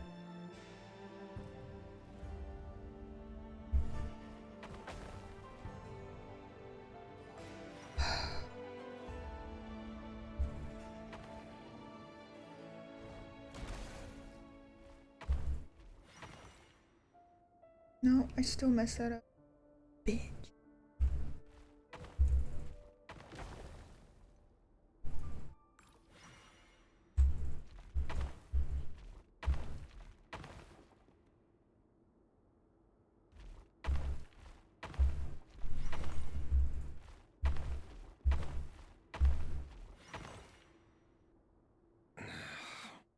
This place is filthy.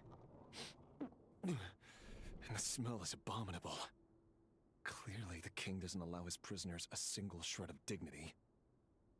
This is dire. Found you. Hello, Mr. Vedifalnir. Ah, it's you. Surprised? Oh, wait. I guess surprise isn't an emotion that prophets feel very often. I certainly felt some surprise in the moment when I was blinded. Surprise at the king's sheer ignorance. Surprise at just how unfairly this world responds to words of earnest remonstration. I'm curious. What did you prophesize this time? It wasn't a prophecy. It was a word of warning. Someone had to say it. The king has forsaken all reason in pursuit of his obsessions. I simply told him that if he continues on this path, Conria will surely fall. But he didn't listen. Worse still, he stabbed you in both eyes and locked you away. Dane asked for my help. The court is in complete chaos now, but I'm sure you predicted that. Everything is transpiring as I foresaw. Yet I am powerless to change it. Fate is an immutable force.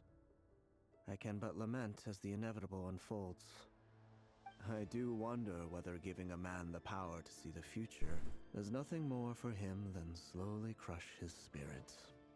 Forgive my curtness, Vedifalnir, but the king did not suddenly turn on you today. His suspicions have been brewing for a long time. You can't have wisdom beyond the reach of your fellow man without attracting his fear and suspicion. There are things the king does not want to see. So, he doesn't want you having visions of them either. He blinded you because he thought this would make the visions stop. He wasn't entirely wrong. I did indeed lose my power to see the future. Right up until... Until what? Just now. I believe I saw something new. Well, tonight could go a lot of different ways. 5 of us banded together to storm the palace, also we could rescue you. This will go down as the most tumultuous day in Conrian history. I sense hatred in you, but also hope. A desperate hope that with the tyrant deposed, that will be the end of the story. But this is not the end. It is the beginning of a new chapter in a whole new story. There are many men of honor and courage in this world, Rerir. But you are not one of them. You're not here for justice, are you? You're here for yourself. Is that a dagger? Interesting. Why not the polearm? It was always your weapon of choice. With your abilities, I don't doubt that you were able to recover some of your sight. But I also doubt that you want to make an enemy of me right now. Of course not. We're on the same side, aren't we? We could be. But I need you to be honest with me, Vedafilnir. At this point, you're my only hope for the future. You mean your future? With your beloved, Felindis? Yes. And I know there are bigger things at stake here. A dynasty, a nation, maybe the entire world. But forgive me, I care first and foremost about myself. I can't abandon the one I love to save myself. I just can't do it. But you see a broader picture of the future than I. You see the solutions to the biggest problems of our age. So tell me, what is my solution? What's the answer? In matters of fate, answers are either right or wrong. What will be and what will not. Maybe you are willing to pay a certain price in the pursuit of happiness, but unfortunately, fate does not negotiate. That is the cruelest thing about fate. It is unmoved by your sacrifices. That can't be true. I know it's your voice that I keep hearing in my head, urging me to see how the world is changing, to seek more power, so I can protect the things I love. You show me disaster, but you won't show me how to avoid it? Why? Why are you doing all this? My voice. In your head.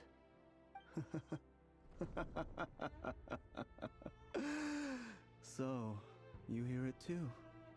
The voice that steals your mind, gains your trust, and drives you crazy. It turns out that we are not so different, you and I. Vedafilnir just broke into the strangest smile I've ever seen in my life. As if he'd discovered some monumental secret. But then he suddenly switched to looking extremely weary. Very well then. My advice to you is as follows.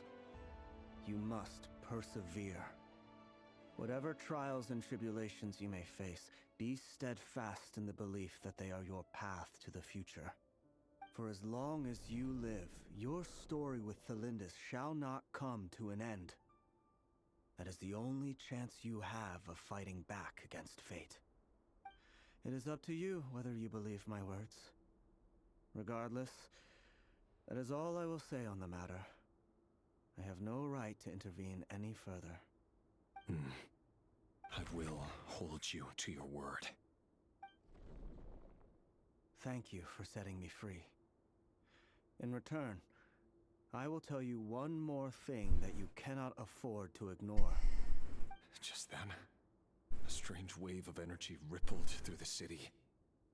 We had no idea what it could mean. If I were you, I would head to the Universitas Magistrorum. The Universitas? Oh no! I'm sure we'll be seeing each other again very soon, Rerir. Whatever Vedafilnir said, I didn't catch it. I didn't even help him out of the prison. There was no time to lose. Please don't make me do. Oh my god, is it gonna make me do another puzzle? Please don't. Oh, thank you.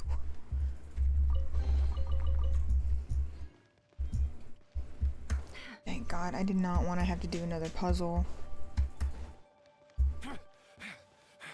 Monsters? Is this Rhydonner's doing? Or the Universitas Magistrorum? Out of my way!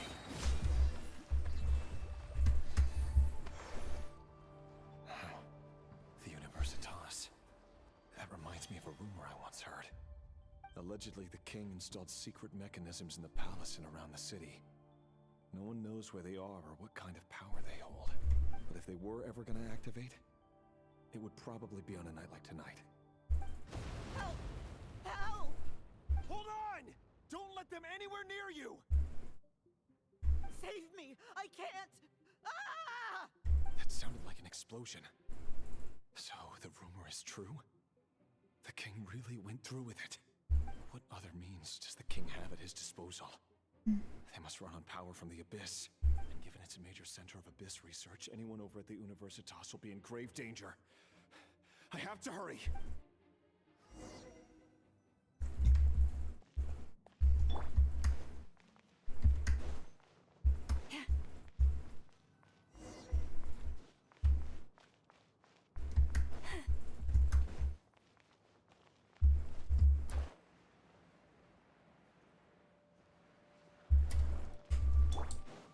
Can't hide the truth. It all adds up. Allow me! There is no escape!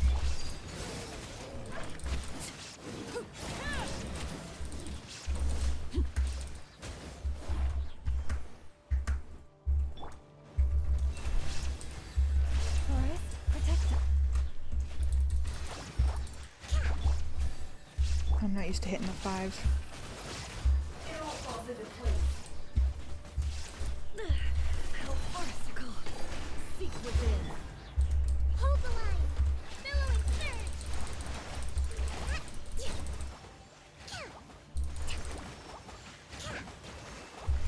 Shine down. Laid bare.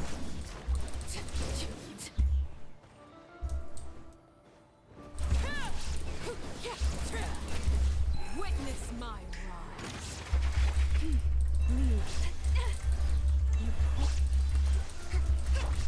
Overrule.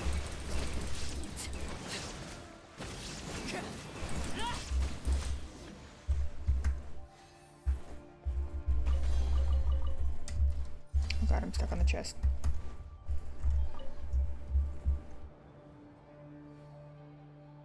Monsters at the Universitas Magistrorum? Why now? Oh no, they're coming. It's no use. The table won't hold out much longer. The weapons. Where are the weapons? Of course. All the lab equipment was upgraded after the inspection last week, but the new weapons haven't been allocated yet. I'm done for. Is anyone there? I need help! Ah! Stay back! Please stay back! Please!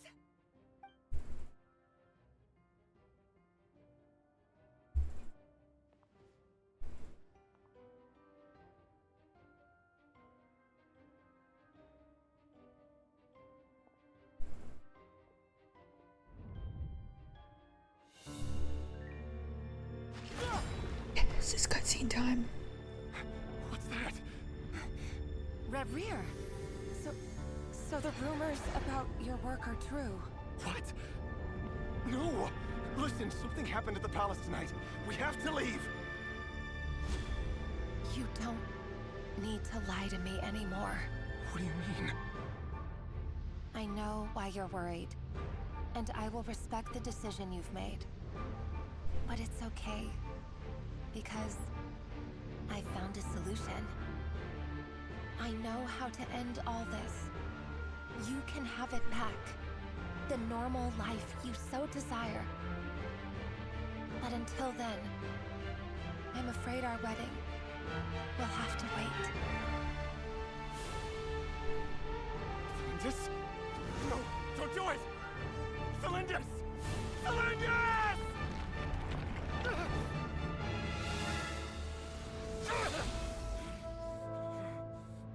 I told you, Reverie.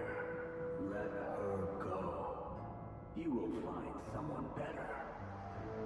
No! No, I won't do it! I have to save her! By what means exactly? A lowly pawn. You lack the power and the strength of will. Do you know a way? Tell me! Come to the palace. Join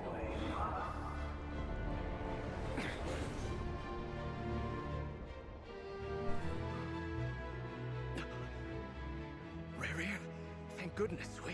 Step forth and take your share. You made it. Not you too.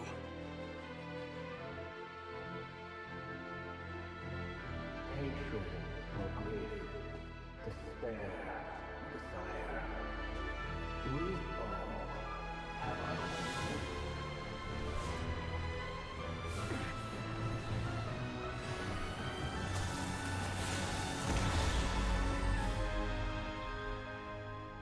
Rayrear. Rayrear. Linus? Were you daydreaming?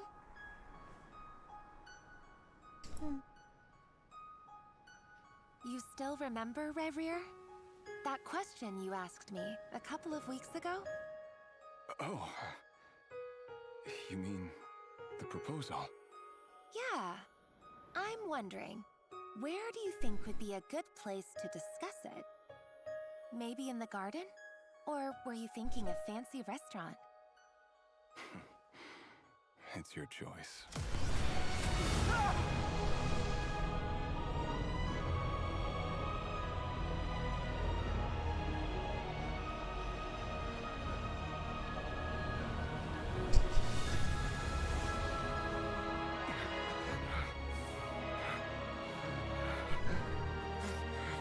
Oh no, it aged him.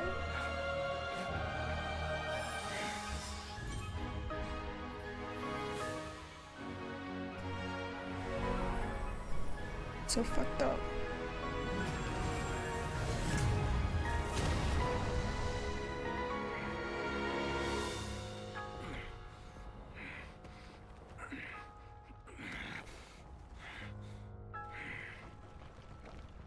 I will find you. And then... you can give me your answer.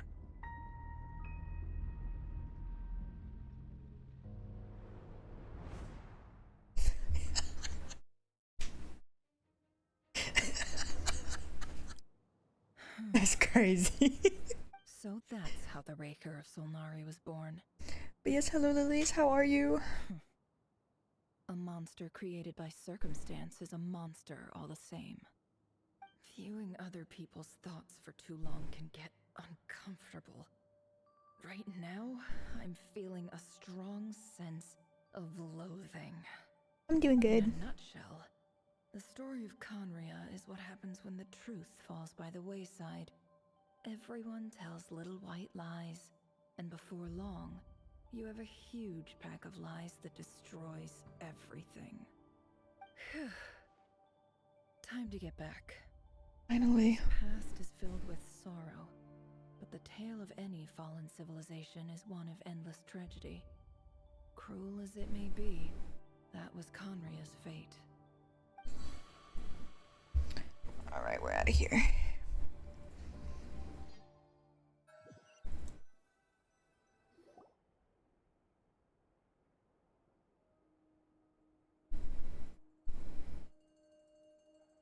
Everyone, I'm back. Can I get a standing ovation? Super! How are you holding up? Feeling okay? She's fine. Boss is a pro. Yes, I'm fine. You will have seen the events of Rarear's life through my thoughts. It's now clear that he is just a regular nobody, driven by personal tragedy, as he said himself. I mostly agree. There's only so much we can know about him from his memories alone, but they did give us a clear glimpse into his life in Conria. However, I would not consider Rarir to be a nobody. He was deeply involved in the events of that era. Yet, when the catastrophe of a generation strikes, nobody is safe. Sounds to me like you're speaking in riddles again. Is this you urging me not to abandon the people of Nodcry in their hour of need? That's not what I meant. Although I do hope you choose to remain a part of the plan. Without you, the mission ahead will be all but impossible. Then try to remember that I respond better to the carrot than the stick. And I don't appreciate being bossed around. Now, As for you, Missy, you were excellent. You stuck to the rules of the ceremony and kept your mouth shut the entire time. Bravo. Cool! So, can you fill me in on the deets now? Most of what I saw went right over my head. Patience. You'll hear the whole story, don't you worry. But let's meet up with the others first. It will save me narrating it twice. Yehoda?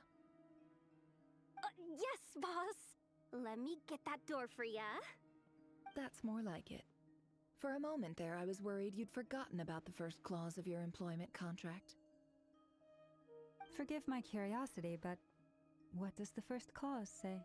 It says I gotta do the annoying stuff that boss is too lazy to do for herself. Like opening the door, That's crazy. pouring the tea, yada yada. Is that right? If something is in the contract, it's because she willingly agreed to it. Rest assured that the Curatorium abides by the very strictest of labor policies. You don't seriously think I'm cruel enough to treat her like my slave? In any case, I've hardly shied away from my share of the work today. Hope I don't catch Flints and Varka lounging about in their chairs, enjoying a leisurely cup of tea. There's nothing I dislike more than other people enjoying themselves while I'm hard at work.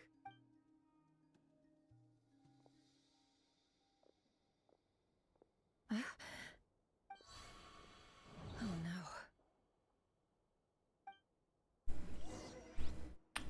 I'm sorry? Hello? Sorry to disturb you, but we seem to have run into some trouble. Evidently so. Don't worry, I'm not about to leave you to fend for yourselves. I'm not that kind of boss. And it would go against the Curatorium's labor policy. I'm sorry? What did you hear me say? I wasn't talking about labor policy. What? Wait.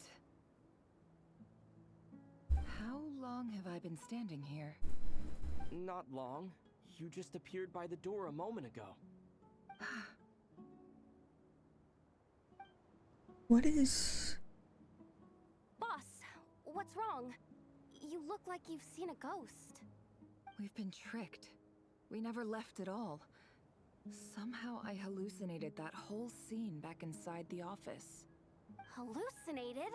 But how? How indeed. This place should heed my will alone. All thoughts and actions that occur in here are just a result of pawns moving across the chessboard in a carefully calculated manner. And nobody has access to this chess set but me. So you control everything in here? More or less. But yes, it's a special technique of mine. Has anything like this ever happened before? Only once. It was the first time I used the chess set. Is there any similarity between what happened then and what's happening now? I suppose my thoughts are a little turbulent, which was also the case my first time. Is there anything I can do to help? The first clause of your contract clearly states that I only need your help with things that I'm too lazy to do myself. Meaning, you're not feeling lazy right now? Meaning, this is not something Yehoda can help with. The chess set is a personal treasure that I alone understand. I must be the one to find our way out of here. Boss, it's fine. Really. Let me do something useful. Oh, listen to you. Whatever would I do without you, Yehoda? What? Really? Yes, really. Where would I ever find another employee as obedient and servile as you? God forbid anything ever happens to you. God forbid. Oh, okay. Well, anyway, I was thinking of fetching some water. There's gotta be a source around here somewhere. I suggest everyone finds someplace comfortable to take a rest. We gotta conserve our energy. Even though all this chess malarkey doesn't exist in a physical sense, mentally speaking, it's all real. And so is our tiredness and fatigue. You don't want to dismiss mental fatigue. Just because it isn't physical doesn't mean it's any less serious. But anyway, I got your backs, so don't worry about a thing. Don't I have the best employees? Jealous much? If we can find a suitable time, I'd love to borrow Yehoda for a day to help out at the Frost Moon Scions. Would you be amenable to that, Boss Nefer? Oh, Lauma. Have I ever told you just how pretty you are? I'm sorry? Beauty runs from the tips of your antlers to the depths of your imagination. Time to rally, everyone. Follow me. As we continue our journey, the same rules will apply. That means stay focused and so no true. talking no matter what we encounter. And don't disturb the chess pieces. You have my word that I will get us all out of here.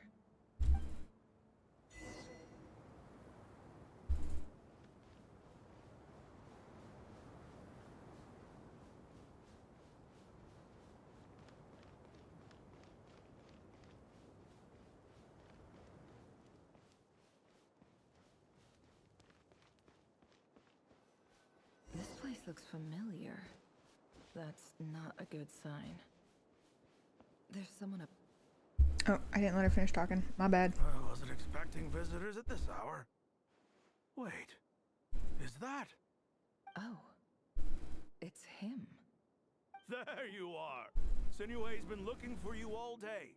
I think he has some news for you. Oh yeah? What were you doing just now, Uncle Retinue? Hiding away some more loose change? I know I saw some Mora. What do you mean loose change? Oh, come on, I'm too old for this. Just pretend you saw nothing.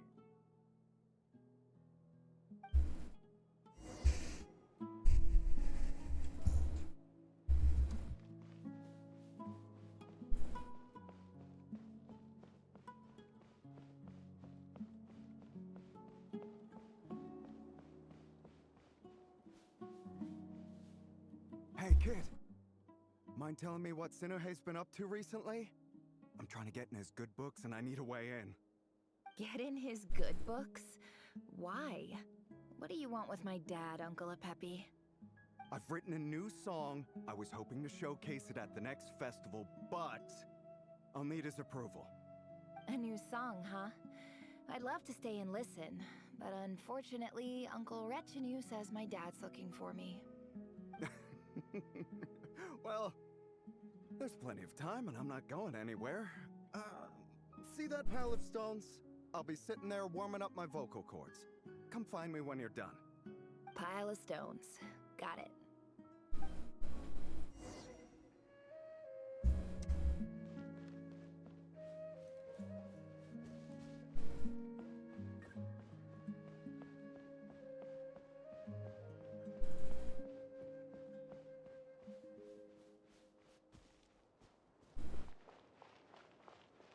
Hi, Dad.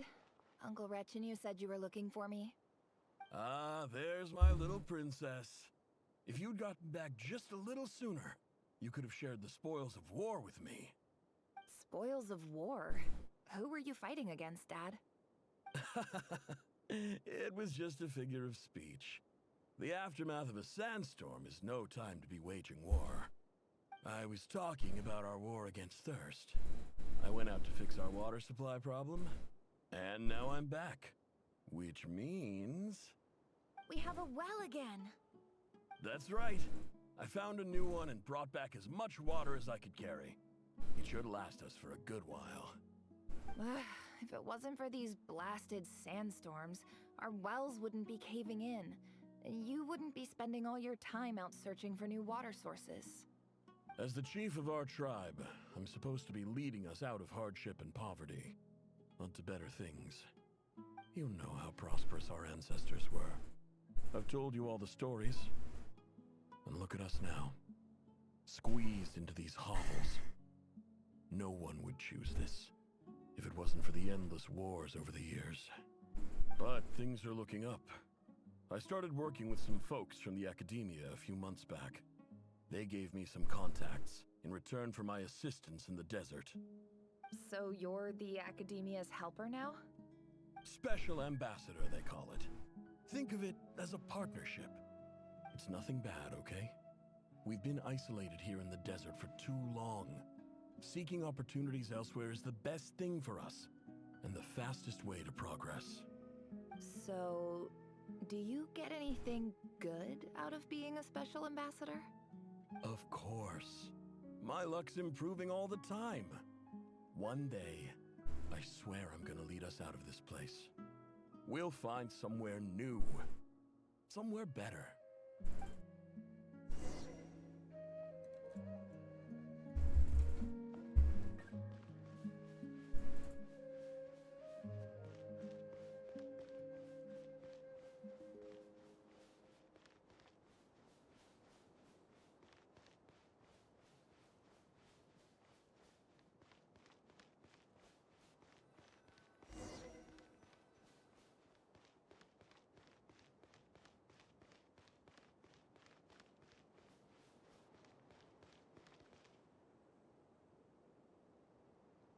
That's our well, and you know it.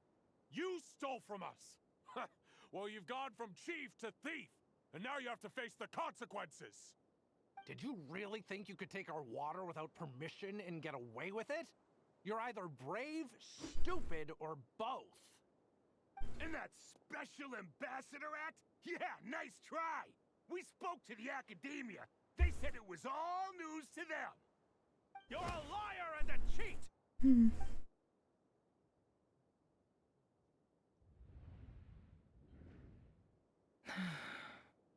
I heard Yehuda gasp, but I don't blame her. Most people are terrified by the sight of blood. Corpses strewn across the ground. The wounds are clearly from scimitars and daggers. The desert dwellers' weapons of choice. There's a handwritten note on the ground. Let's see what it says. Halil, this is Sinuhe, chief of the Shimti tribe. Surely you remember me. I was the one who helped you and your colleagues avoid the quicksand in the desert. This is my second time writing to you. I assume my last letter must have gotten lost in the mail, as I didn't receive a reply. I hope this one makes it to you safely. I'm writing to you because I need some help. That sandstorm the other day completely blocked up our well, forcing me to look for another water source in Iab and Unut territory. It was a matter of survival. Praise the gods. The well of the Iab tribe was intact. It was my last resort. I drew what water I could and left, but not without being spotted. I fear they will retaliate. You told me to write to you if I ever needed help. You said you'd be my ally in the Academia. I urgently need you to formally recognize my title of Special Ambassador and send some of your people to assist me for a few days. It's the only way I can convince them that this was the Academia's decision and prevent them from retaliating. This is an emergency. Please send help as soon as possible. Looks like this letter never got sent. The writer died a grisly death, and the letter was trampled into the ground. It's badly defaced.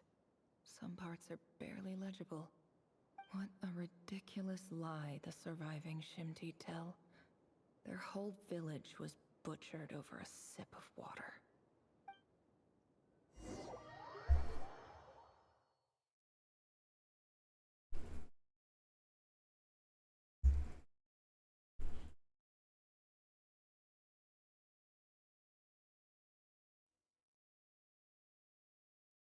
Officer, welcome. Welcome to our humble village. I thought you would at least have the courtesy to provide some respectable libations. This is the finest wine our village has to offer. I promise.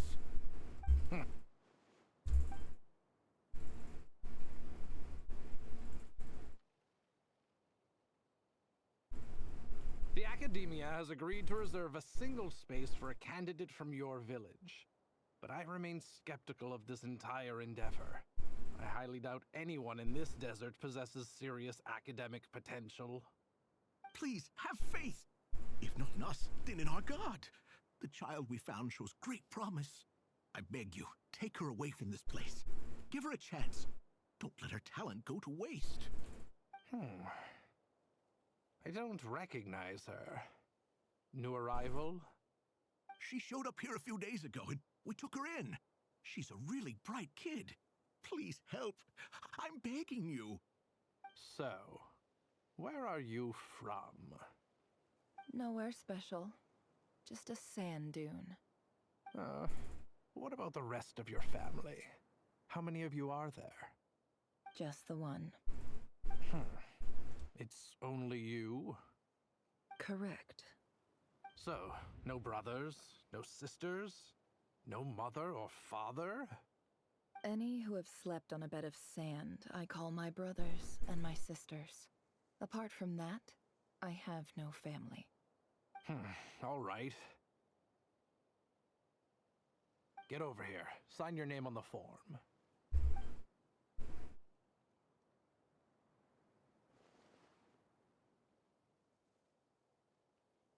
Never? You're rather fair-skinned for a desert dweller. It's crazy.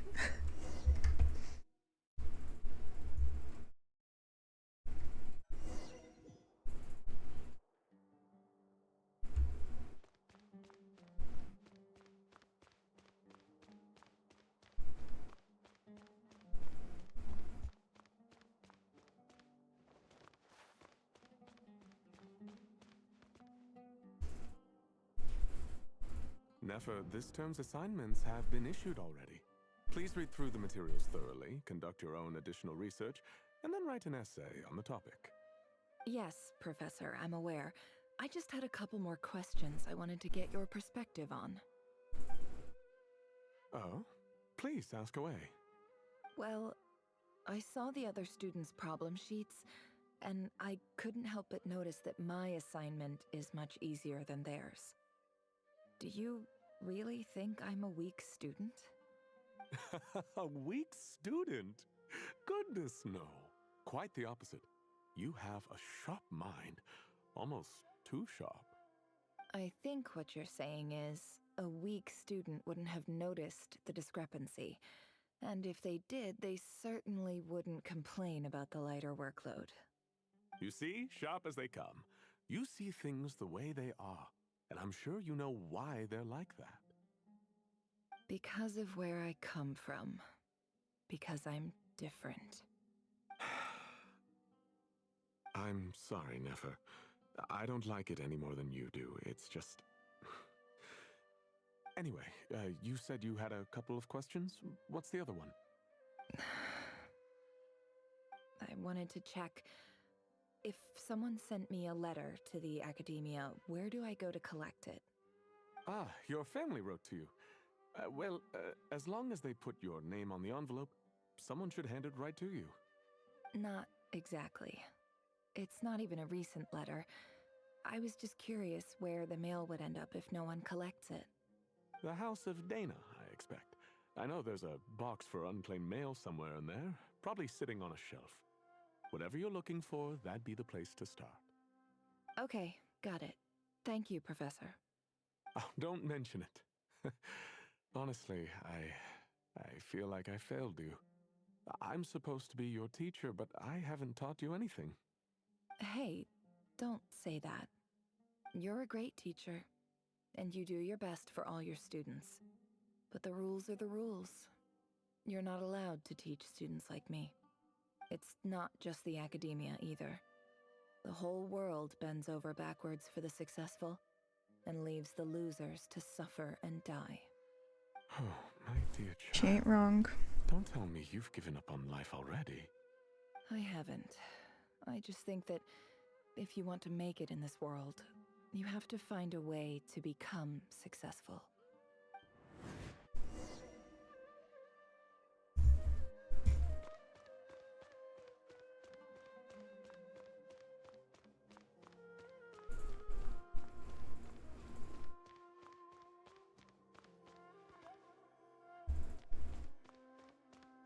Wait a second. I hate going in here. Oh.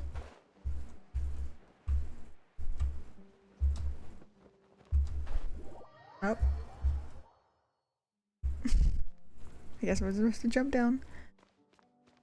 Where was I? Was I? Am I? I don't know where I am anymore. I don't come in here.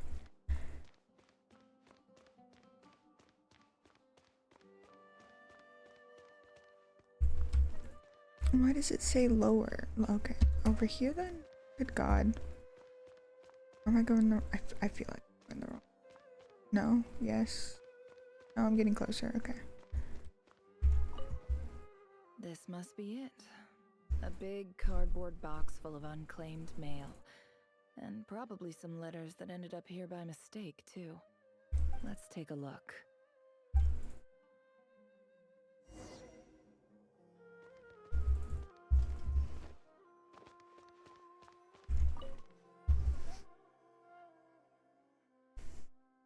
Oh, okay.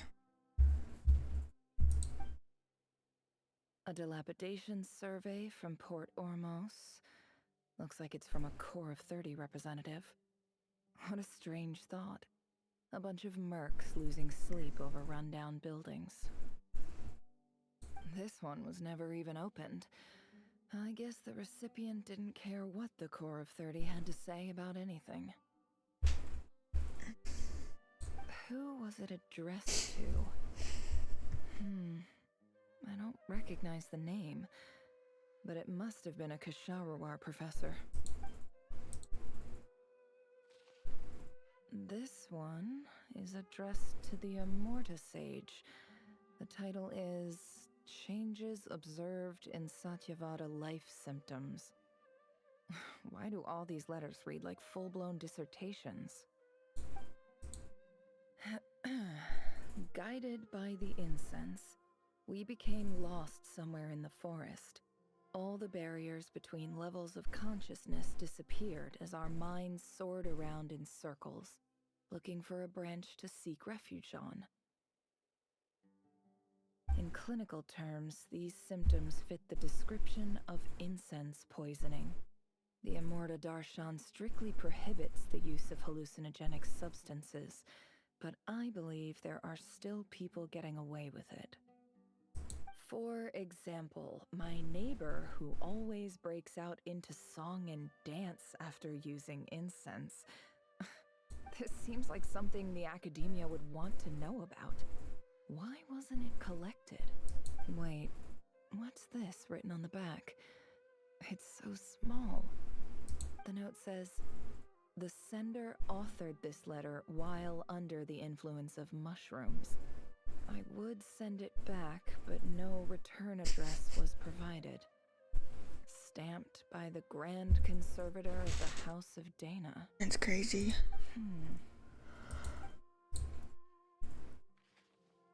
This next one is addressed to Grand Sage Azar. A few words of protest regarding recent changes in Sumeru's educational policy. In recent years, the academia has taken on a small number of students from the desert region, as per the policy to this effect. However, it appears to me that these students have not, in fact, been provided with educational opportunities that are, in any meaningful sense, equal to those enjoyed by their peers. As well as receiving dumbed-down assignments and perfunctory tutoring, they do not even have full access to the Akasha system. Education is the fundamental purpose of this institution, which should go without saying in a nation whose founding virtues are knowledge and wisdom. I ask you, is the lip service we pay to the policy of education for desert students truly the standard of pedagogy to which the academia aspires? As Grand Sage, policy decisions are your prerogative, but do not forget your roots. You and I were once students too, as was everyone else in this institution. I do hope you will give some serious attention to this matter. I encourage you to discuss issues like this with myself and others, and listen to some alternative opinions. Great letter. Shame it didn't get to where it needed to go. Mm. And the sender is... Huh? Sage Cyrus of Spontamod. I didn't realize anyone else even knew how bad students like me have it in this place. So this is where letters from the Sage of Spontamod end up? Nice one, Grand Sage. Really enlightened leadership. Whatever. This isn't what I came here for. Moving on. I'm not exactly holding out hope that a letter sent from the desert would even make it here. But if it did, where else would it end up if not in this box? Oh yeah, you've never seen that part of the Archon quest. He's in jail, I think. I can't remember exactly what happened to him, but yeah, he got caught. He's in jail or something. Yeah, what happened? Oh my god. You think I'd remember what happened, but that's so long ago. Yeah, he was a corrupted guy. Yeah, he fell off. Bit of an asshole. How much discarded mail there is. Must have been years since someone last went through it all. And this is just one box. The whole House of Dana is boxes on shelves. I don't believe for 1 second that any human being has sat down and read through all the documents in this place. Who has that much free time on their hands? I can think of one person. And that is Alhaitham. Hasn't he done? I feel like he's done that. Could this be it? I could be completely wrong. It's been so long since I don't remember much. I'm so bad. Least fancy envelope in the box, written on crude quality paper. And of course, it would be right at the bottom of the pile. Clearly, no one gave this letter so much as a first glance, let alone a second. Handwriting on the envelope looks very familiar. Greetings, Halil. My name is Sinuhe, chief of the Shimti tribe. I was the one who came to you and your colleague's aid when you ran into trouble in the Great Red Sand. I don't know how well you remember it now, but I brought you to safety and gave you some water and other supplies. You seemed very pleased and told me your name. In my tribe, learning a person's true name is serious business, and I therefore see you all as friends. You were kind enough to leave your contact details so we could stay in touch. The Shimti tribe lives a harsh, nomadic existence in the desert. You were sympathetic towards my plight, promising to make me a special ambassador of the academia and help us find a way to make a better living. This brings me to my reason for writing. Our tribe has fallen on particularly hard times, and I would like to ask for your assistance. There was a terrible sandstorm a few days ago, which blocked up the well in our land. To ensure my people's survival, I had no choice but to venture into Eob and Unut territory in search of an alternate water source. The Eob and Unut are descended from the Thamudians, while we trace our ancestry to Tulatala. We worship the Lord of Flowers and have had relatively good relations with our fellow tribes up until now. I found a well belonging to the Eob tribe. They declined to help us, but I really had no other option. So I took some water to keep me and my tribe alive. My actions are certain to incur their wrath. When we met, you assured me that you would be my ally in the academia. I would like to take you up on that offer, because I really need your help.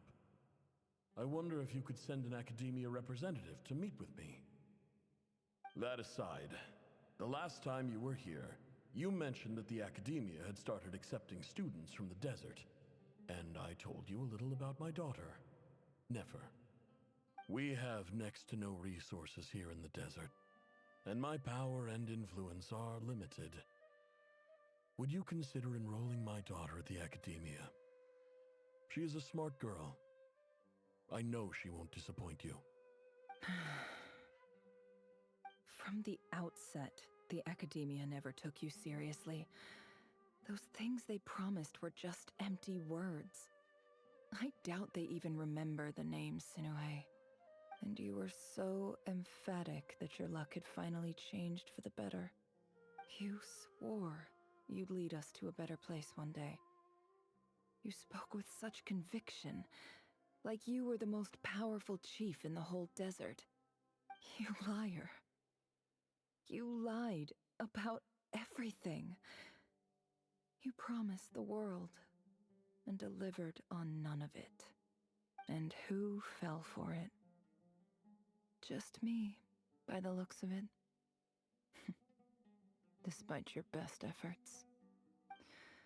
Which makes you a pathetic liar. You weren't even any good at it. I think I'll take over from here. Let me show you how it's done.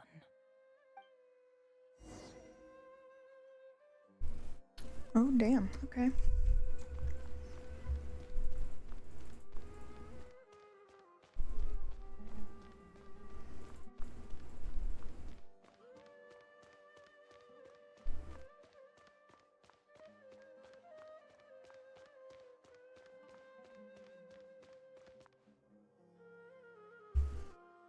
I just came to say goodbye. Thanks for everything you've done for me in my time here. Nefer? You packed your bags. Where are you going? I'm quitting. Something's come up in my hometown. Gonna head back and deal with it. Huh? But this was a hard-won opportunity for you. You know that better than I do. It was. But it doesn't matter. I have more important things to deal with and they can't wait. Oh, and I didn't want to overfill my bags, so I left some incense on your desk.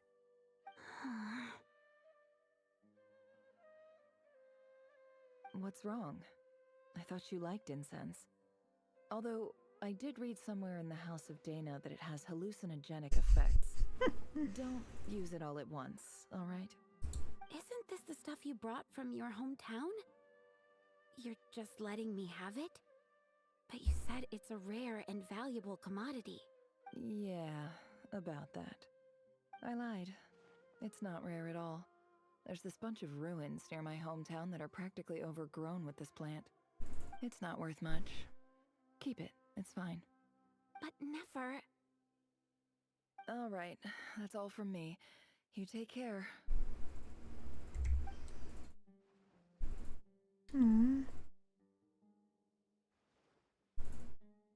Don't forget me, okay? I mean, we're more than just classmates, right? We're friends. Yeah, I'll remember you. I lied again. That incense is worth a fortune, and it's a rare find even in those ruins. And as for remembering her, I have far too much to do when I get back. No time to reminisce. I'll be lucky if I even make it through this alive. But either way, I expect I'll forget you pretty quickly. Oh, that kind of sucks.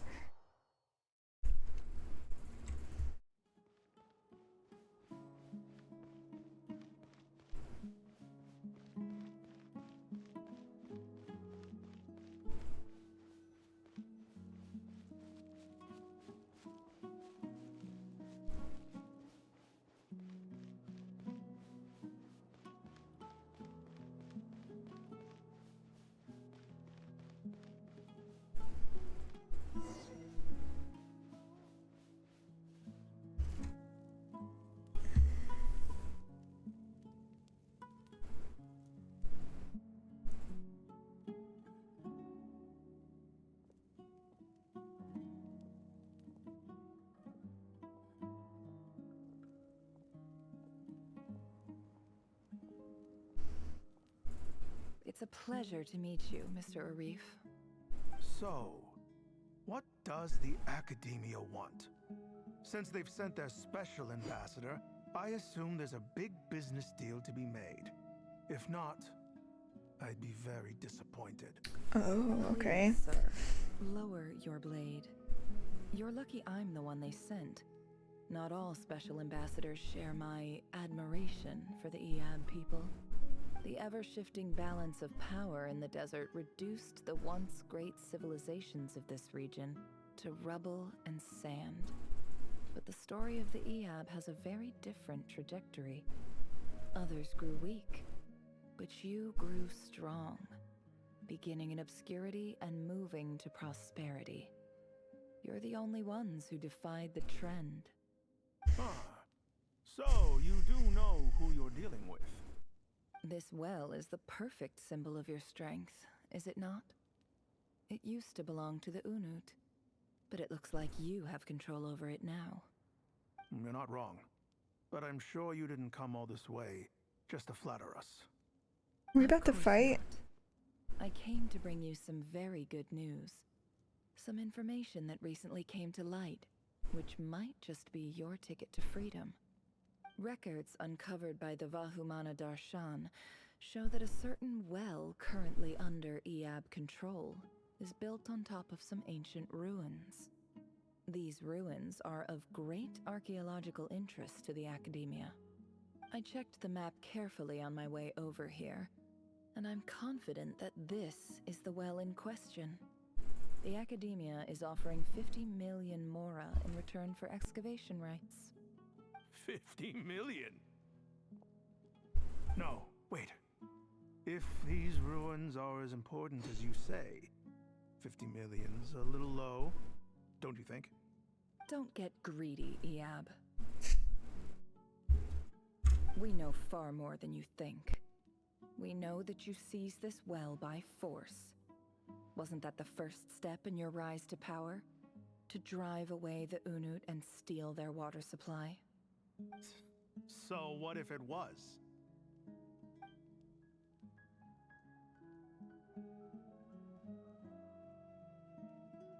Don't worry. As unscrupulous as it was, it's something we're willing to overlook.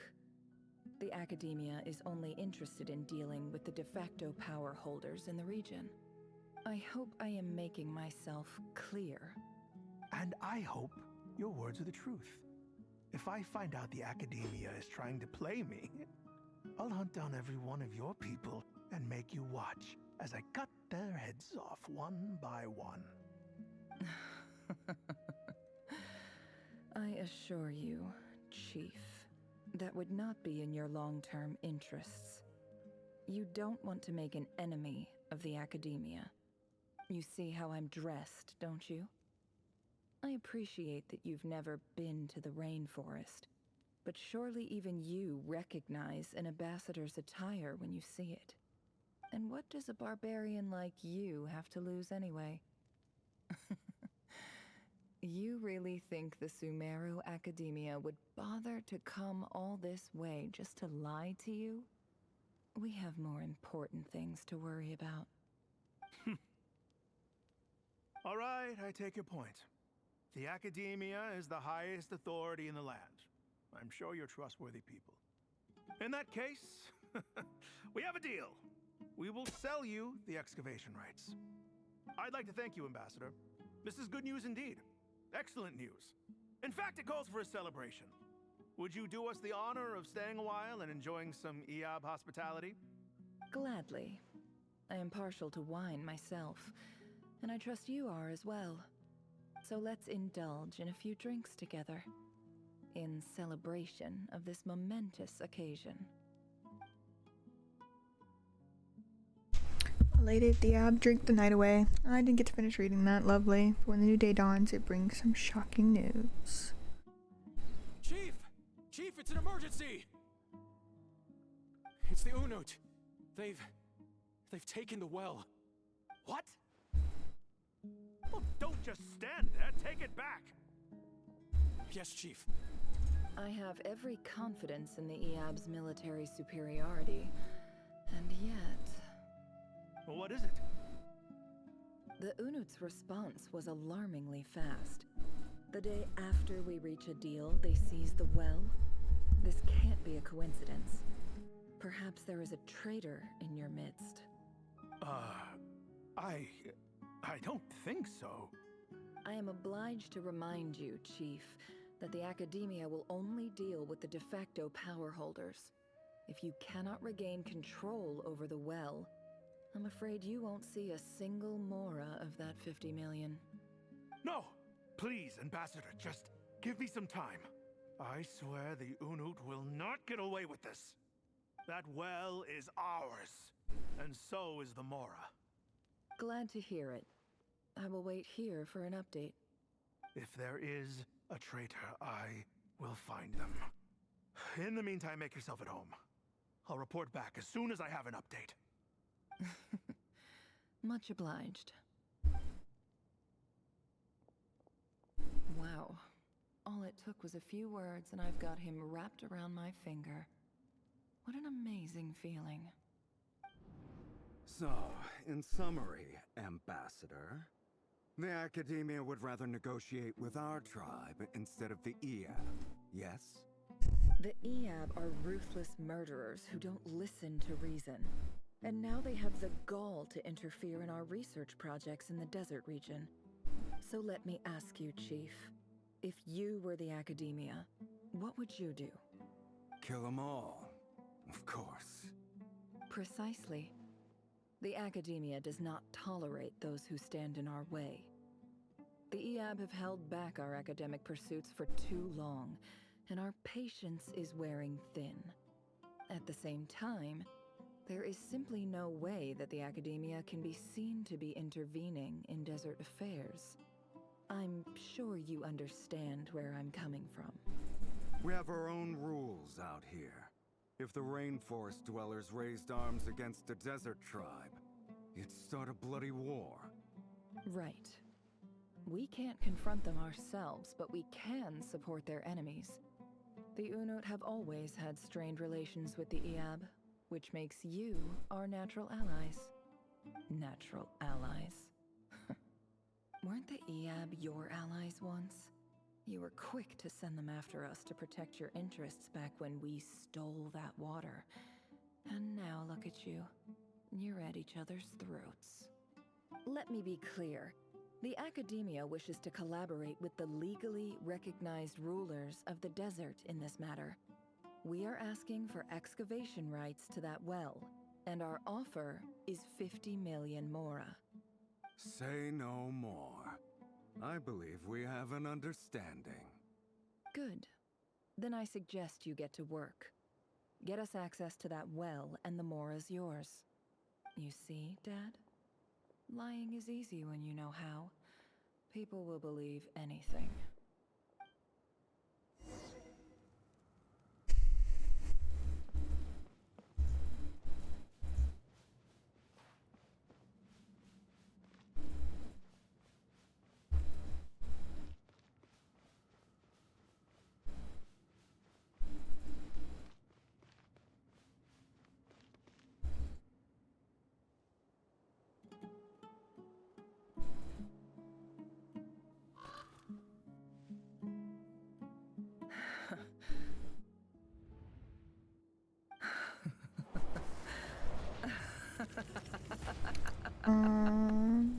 Look at yourselves. You may be vile, savage monsters, but your butchered bodies bleed like any others. You're no different. You're nothing special at all. The monsters who destroyed my home, they're just ordinary, petty human beings. What a joke. I think we're even now. Maybe I've even done the desert a favor. It's a better place without all these people around. Is this your joke? Sinuhe, my gullible fool of a father. Perhaps if you'd been as ruthless as I was today, our tribespeople would still be alive. In this dog-eat-dog world, a chief needs to be tough to survive. But you couldn't do what had to be done. So I did it for you. Nefer, it's okay. All of this is in the past now. I believe I remember you promising to remain silent. Yeah, but even so... Yehoda, is there anything you can do to ease the tension? You got this, Yehoda. It's your time to shine. Alright, time for a sharp turn onto a completely different topic. So, anyway, that's enough of that. When are we getting out of this place? Feels like we've been walking forever. I'm getting pretty tired. Oh, Lauma, you tired? Yes. If we can find somewhere to sit down, I could certainly do with a rest. It's not far now. There should be a temple just up ahead. The situation about to reach a conclusion? Yes. Really? A temple? That's where this story ends? Is it where she finds her thing? I guess that's how things go in the desert. I've been to a similar place with a friend from the desert before. Desert dwellers can never escape their destiny.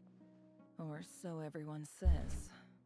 I never wanted to believe it, but looking back now, I'm as desert as they come. You mentioned a temple.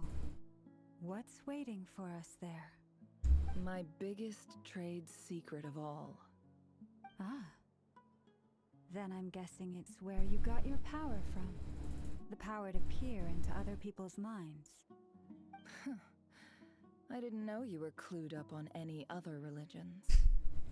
I'm no expert in the history of Sumeru, but since you come from the desert, I would imagine it has something to do with King Deshret.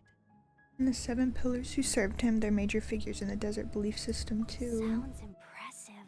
Some friends with connections to this stuff. Oh yeah, Hermanubis. I haven't even done that quest yet. I haven't even, like, I started a little bit of Sino's story quest of part 2. Oh, I know who you mean. General Mahamatra Sino. The spirit of Hermanubis dwells within him. That's Boss Neff for ya. She knows everything. Sino's hardly a figure of obscurity, but I know about Sethos too. What about him? Is he a big deal or something? Well, he's not a small deal, let's put it that way. Yeah, you sure do know your stuff. Please, this is the bare bone basics. Save the flattery. Thanks for your patience, everyone. I'm sure it's been a lot to take in. With any luck, that's our exit just up ahead.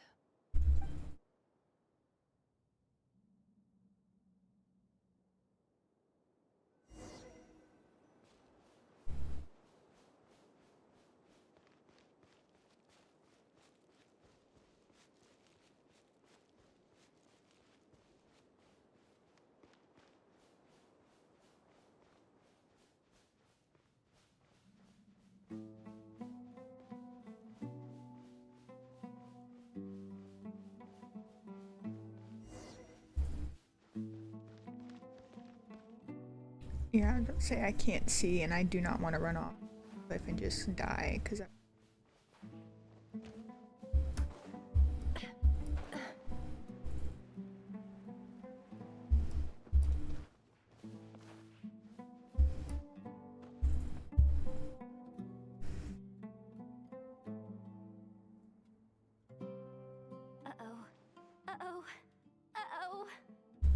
totally out of my depth here.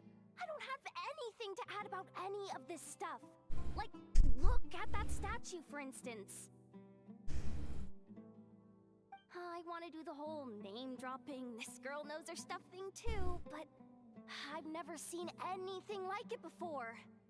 A statue with the head of a bird. it does look like it's something out of King Deshret's. That's Thoth, the Ibis King, Hmm. one of the 7 pillars of King Deshret. The legends say that he, the Crocodile King, and the Goat King were the 3 retainers of King Deshret. Let's take a look. Ooh, cutscene time.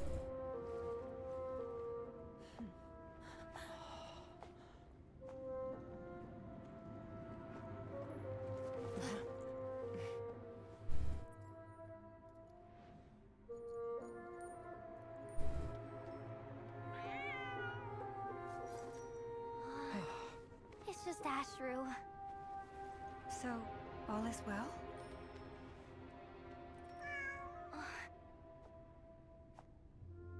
Quickly adopt it. It's her cat.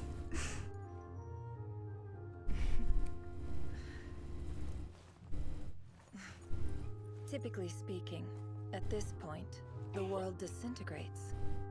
Then we find ourselves back in the outside world. Besides, these are my memories. There's nothing to fear. You're sure?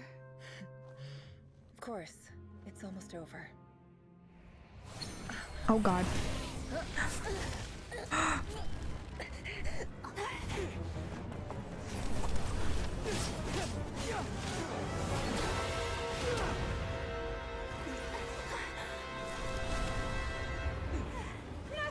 Hold on!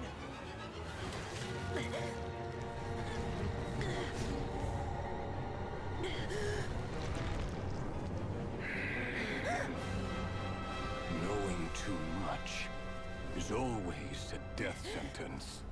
Kind of. Speak for yourself. No, they're not gonna kill her off. But they'll get close to it.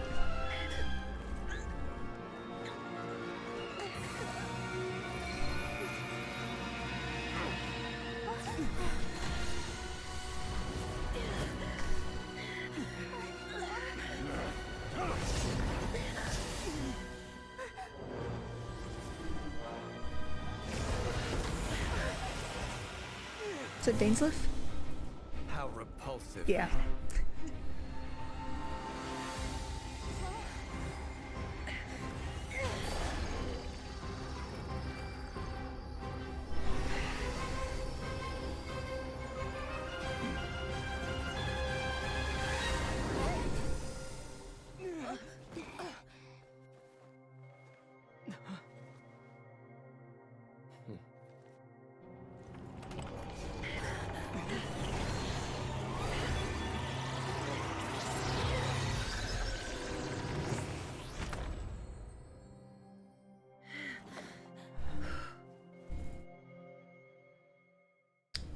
Okay.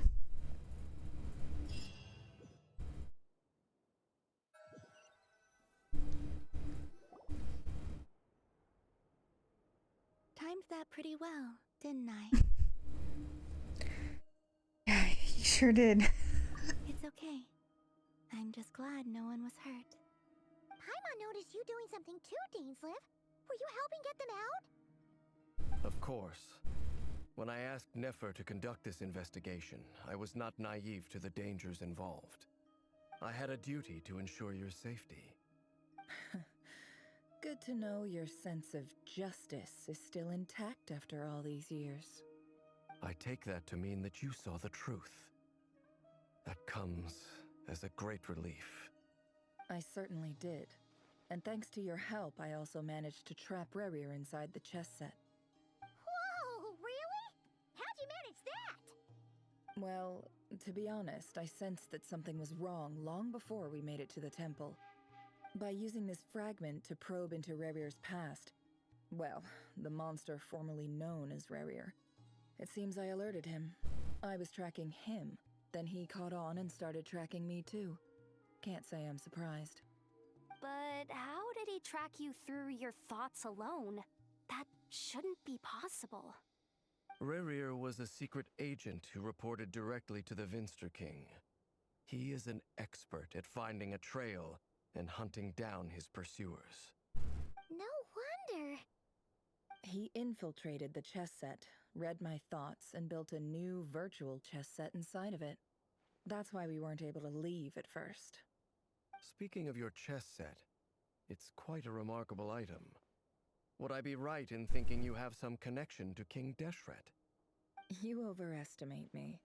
I only have a connection with one of his underlings, the Ibis King. You all saw how this came to be. A long time ago, the Eab massacred my tribe, the Shimti, in our home village. A few years later, I enrolled in the academia, where some new information came to light. The Unut and the Eab fought a bitter battle over the rights to a well, all for the sake of a non-existent 50 million mora. The Eab ultimately won that confrontation, but their victory came at the cost of almost every warrior in the tribe. The final blow to the Eab came at the victory feast, when an Unut assassin beheaded their chief right before my eyes. The remaining Eab fled and have been scattered to the winds ever since. Having gotten my revenge, I returned to my hometown, where to my surprise, the nearby temple was still standing. There it was, seemingly immune to the relentless hostility of the desert, while my tribal home lay in ruins. As I stood there gazing at the temple, I noticed a cat just outside. This cat, as it turned out, was home to the spirit of the Ibis King. Oh. He led me to a gate deep inside the temple, and there he made a deal with me. Oh, This okay, chess interesting. set is my gift from the Ibis King. The chessboard within is made to the same specifications as the one in the mausoleum of King Deshret, and represents his power of piercing analysis. With this chessboard in its container, I gained a certain ability to perceive hidden secrets.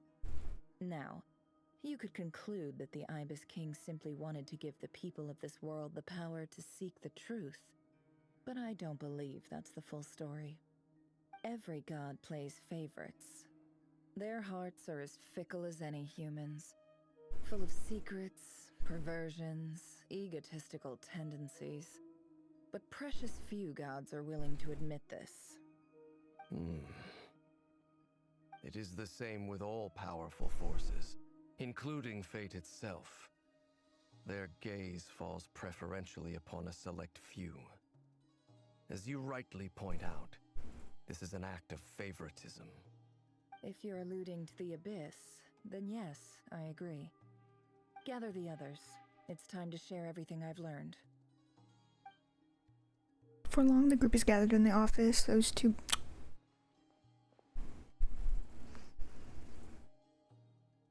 Thank you all for being here. As promised, I did some further investigating into the Raker of Solnari's background.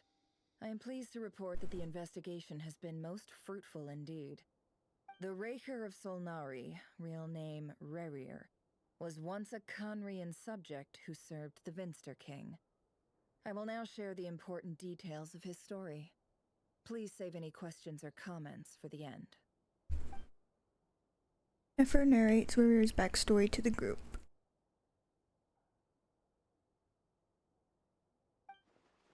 The Vinster King's behest, he gathered intelligence and assassinated descendants of the Crimson Moon dynasty. Unwilling to take down his beloved Delundus, who was secretly of Crimson Moon heritage, he then got dragged into court politics. I can't remember Veldfornir, I think, is that how they said his name? Which spoke to him of his fate was like a reflection of the moon. Though he could disturb the waters to gain some temporary relief, he was powerless to erase it entirely. In contrast, Rerir's own life was like a reflection of a broken moon. Once the stormy winds of fate blew across the water's surface, it was utterly destroyed. Lindis smuggled away a piece of the moon before disappearing through that mysterious portal. It was passed down through the ages, finally falling into the hands of the knave. But what lies on the other side of that portal? Is it really a whole other world? God, I'm tired. I can barely read. Delundus never had the chance to share what she found there. Neither did Rerir, who followed her in. So that's why he's so obsessed with the moon. A tragic tale, to be sure. But it does not excuse his many transgressions. No matter how much Rerir suffered in the past, the fact remains that he is what we know today as the Wild Hunt, wreaking havoc upon innocent lives in Notcry. He becomes more dangerous with each passing day. If left unchecked, it is simply a matter of time before all of Tevat suffers the consequences. This is a threat that the Knights of Favonius cannot ignore. A question for Miss Columbina. Forgive me if this is presumptuous, but have you ever seen the spatial gateway that appeared in Rerir's memory? Never. But I have heard stories of something called the Moon Gate, and this seems to fit the description. Miss Lauma, any thoughts on this? In the lore of the Frost Moon Scions, the moon is believed to hold many secrets. Some sources speak of ancient knowledge, others of a gateway to the unknown. The term Moon Gate is one I have heard before, but as is the case with all of our legends, there are no records of any first-hand witnesses. We cannot know whether it truly exists. Then back to Miss Columbina. As a moon goddess yourself, do you have some idea of where the moon gate leads to? Not at this stage, sorry. I do hold the power of the Frost Moon, and my strength is recovering well. I can sense that the gate would open at my command, But there's more to the power of the Frost Moon than that? yes. A moon goddess has the right to open the moon gate, since it is a path to the moon. But as Nefer mentioned, holding open a spatial gateway takes a huge amount of power. And right now, I need to conserve my energy to fight the Ray Hero of Solnari. I'm afraid this is one mystery we may have to leave unsolved for now. I agree. Better to save your strength. But if you'll humor me for a moment, I have a bold conjecture of my own regarding the world beyond the gateway. I highly suspect that neither Tholindis nor Rerir made it through unscathed. The evidence pointing to this is the fact that the Rehir of Solnari exists in the form of countless fragments. With the abyssal power he wields, no ordinary foe can touch him, let alone tear him to shreds. And yet, the wild hunt proliferates wherever his scattered fragments lie, drawing hordes of monsters to many different locations across the land. So your theory is that Rerir was physically torn to shreds by some powerful force? Hence, why the Wild Hunt is a distributed phenomenon, rather than a unified one? Makes sense to me. Explains why the Wild Hunt is so pervasive, and why he's been trying to piece himself back together. He was whole to begin with, and he wants to be whole again. Without the power of the Abyss on his side, he almost certainly would have perished the moment he was torn apart. But the Abyss, much like a curse, has kept him alive. I could not agree more. The power of the Abyss is most surely a curse. It is a compelling explanation, and one that accords with my present understanding of Abyss creatures. Whether the life form in question is primitive or advanced, if a curse has extended its lifespan unnaturally, it will continue to survive in spite of everything. This raises some interesting questions. I will run some experiments and see if there is any validity to my suspicions. That being said, regardless of whether my research bears fruit, I would like to thank Miss Nefer for conducting such a thorough investigation. Already, it has greatly enriched my understanding of the entity we face. My pleasure, Mr. Albedo. I too hope that the information I have shared today proves useful as we look to formulate the next stage of our plan. Hey! What is it, Dainsleif? You look really upset! It's just... when I think of the man I once knew as Rerir, I struggle to understand why things had to turn out like this. The two of you used to be friends, didn't you? I don't know if these words will bring any comfort, but my heart goes out to you. Mine too. We can never know all the hows and whys of the way things are. The moon and stars are full of untold secrets and lies, and the skies are host to many more mysteries than these alone. Yet, none of that can begin to compare with the complexity of human life. Those are the first comforting words I've heard in a long time. Thank you, both. Well, I think this is a good place to end today's meeting. I'm sure Nefer needs some time to recover. She's been through an awful lot today. That's very thoughtful of you, Lama. Of course. Sounds good to me. Take some time to rest and digest before we reconvene to nail down a plan. Back at the hotel, you sit with Paimon for a while and discuss what lies ahead. Hey, is this a bad time? Hope I didn't kill the conversation. It's fine. No need. Come on, let's talk outside.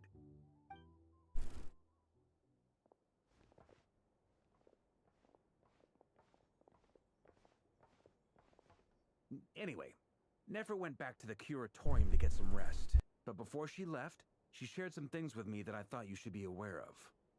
Firstly, although she managed to trap the Raker of Solnari inside her chess set, there's no guarantee that the power of the Ibis King is any match for one of the 5 sinners. Their powers are beyond our comprehension. It's only a matter of time before he finds a way to break out.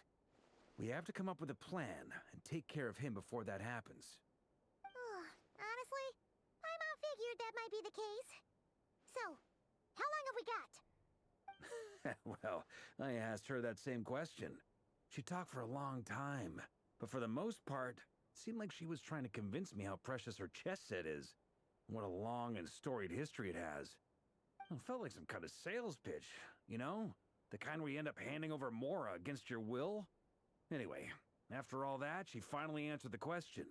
2 days, at most. 2 days? Holy moly! Can we even recruit enough help in that time? That remains to be seen. Which brings me to the second issue. Dainsleif is obviously conflicted about this whole thing. But given how little time we have, there's no way we can pull this off without his help. You have some history with him, right? Do you think maybe you could talk to him for us? See what we can do. Great. I appreciate it. Mm-hmm. All right, on to item 3. So, Albedo, Durin, and I put our heads together and came up with a plan. Can't promise it's gonna work yet, but at least it's a start. We figured we'd bounce the idea off you first. We'll explore it further once everyone's recovered. Oh, Paimon's dying to hear this. All right, so here's what we're thinking. In a hushed voice, Varka lays out the current plan. It's a shocking plan, but nothing can phase the greatest traveler and trustiest travel guide in Tibet. It doesn't take you long to get behind it. We felt a little uneasy about roping you into this. I mean, firstly, you're not locals, and secondly, none of us are your boss. You're well within your rights to refuse if you so choose. Roping us in? Why would you even say that? We know the stakes here. It's all of us against the Rayher of Solnari, or none of us stand a chance. I choose my words very intentionally, I'll have you know. I like to think there's an art to striking a down-to-earth tone even when the stakes are through the roof. Sir Varka, I have a few thoughts about this plan. I'm all ears. I think we can be more flexible with how the roles are allocated. In my view, the most sensible lineup would be like this.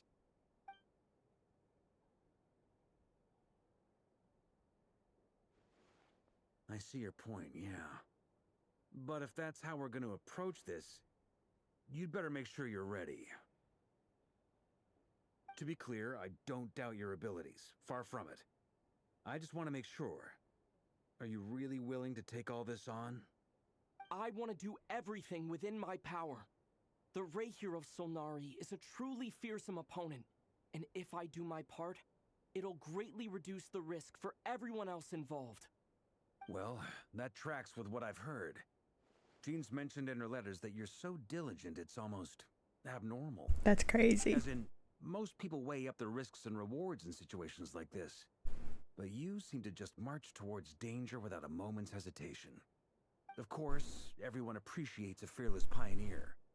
But all that aside, I'm the Grand Master of the Knights of Favonius, and you're our honorary knight. I want to make sure your courage doesn't come at the expense of your safety. Thank you, Sir Varka. I should be the one thanking you. It means a lot to have you on board. I'll give some serious thought to your suggestions. Varka gives a very knightly bow and says he'll see you at the hotel again later. He's arranged for everyone to meet and finalize the plan of action. In an effort to lighten the mood, he booked out the hotel for this meeting so you could all chat over a drink. As the moon rises in the sky, you and Paimon leave your room, discussing whether Paimon has any other options than fruit juice. Everyone else is already there waiting for you. They're chatting and smiling. Clearly, the rest has done them good. As well as the existing crew, some unexpected help has arrived. No free food? There's probably free food. Varka's paying for it. Still, you remain conscious of the fact that the future of Nodcry rests on what is decided tonight. So many lives are at stake. You may never meet most of them, but whether they know it or not, all of them are counting on you.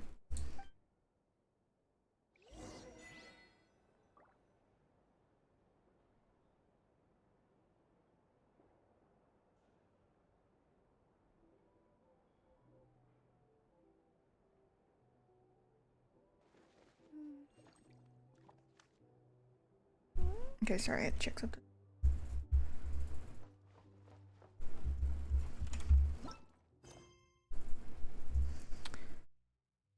Give me 1 second. I want to look at something.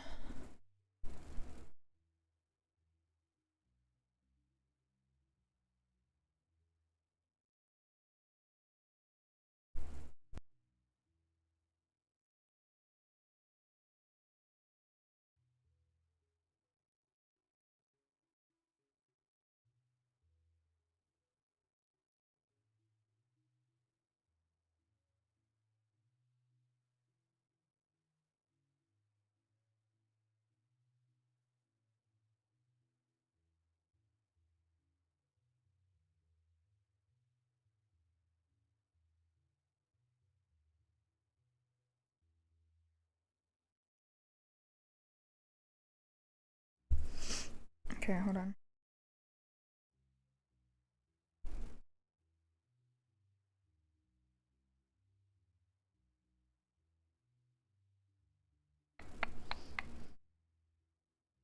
Checking something real quick.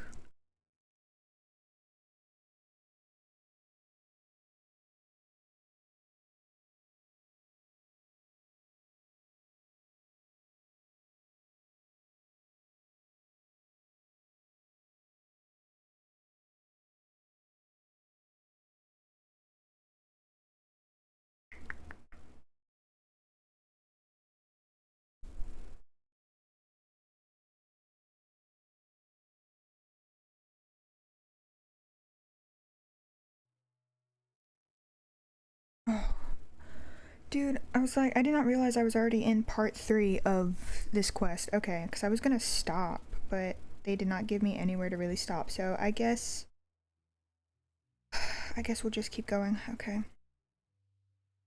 So you might get your 4-hour stream. We'll just keep going since this is the last part of the quest.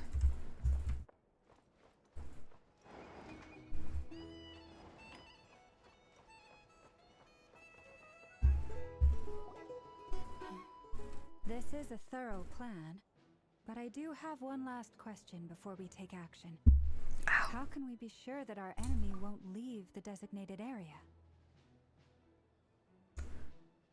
Prediction of being 5 hours was pretty nice. Great question. Albedo's been hard at work analyzing Rarer and Oh, the Wild Dory's Hunt's behavior here. patterns. His conclusions are as follows. Firstly, from the earliest known confrontation until now, Rarer has never displayed any ability to manipulate the dimension of space. So it's unlikely he has any power in that domain. Secondly, he seems to have a particularly strong vendetta against our group. If we put him in a fight-or-flight situation, he'll choose to fight every time. Thirdly, finally, and most importantly, he is consumed by hatred, both for the moon and for his enemies. Turns out, we tick both of those boxes. We have a reincarnated moon in our ranks, and a spy who accessed his private memories without permission. He'll be baying for blood, not looking to escape. As someone who's had their fair share of interactions with the Wild Hunt, those all seem like valid observations to me. Understood. Then I will defer to the verdict of the group. Well, everyone, that's the plan in full detail. Albedo and Durin are carrying out their part as we speak. Plan approved. Scheduling. Okay, any firepower you need, I got you covered. Let's light this baby up. The Frost Moon Scions are behind you as well. And the rest of you?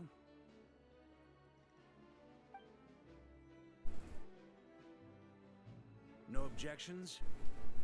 All right, then it's settled. This is the plan we're going with. Next up, an old tradition of mine. Anyone who wants to back out, now's your chance.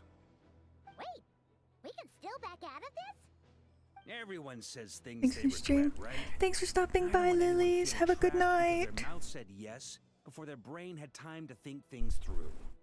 A very people-first approach. I hear that's common practice in the Knights of Favonius. Heh. Who'd you hear it from? D-Luke? We don't use people's real names at work. This contact will be known only as Owl, please and thank you. This plan can only work if everyone does their part. Flint's and I will absolutely support it. We shall indeed. You'll be glad you accepted our help. Also, you are the last person I expected to see here, Miss Dory. It's not often I get called Dory in a work context. My peers usually call me Lord Sangama Bay. So, the longer your name, the higher your net worth. Is that the idea here?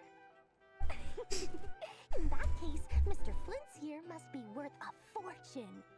That's right, I know your full name. It's... The walls are thin here. I'd appreciate you keeping that a secret. Okay, fine. I'm actually only here as a favor for someone else. Do you have any idea how much it would cost to hire me otherwise? Oh, does this mean someone out there actually has the power to boss Dory around? It most certainly does not. We have a long-standing and mutually beneficial business partnership. She's actually the mom of a friend of yours.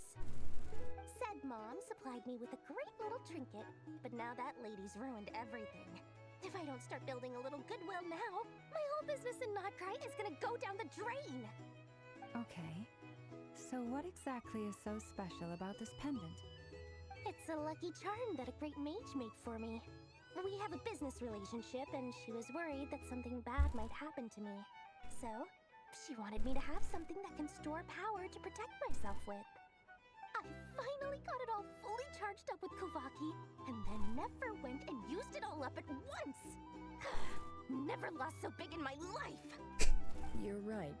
It was all my fault. I didn't mean to drain all the Kuvaki in the pendant, but I'll make it up to you. You will? Well, in that case, how about you give me your chess set, and we call it even? I knew you'd say that. Well, it's yours if you want it. In fact, take it now, and I'll even throw in a free Raker of Solnari. Deal? You're putting me in a difficult position here. It's a very useful thing to have around, but I have a funny feeling it won't be around much longer. I guess we'll see in a couple of days. Looks like bankruptcy for me. Hey, don't be so pessimistic. See this through and you never know. You might find a new business opportunity on the other side.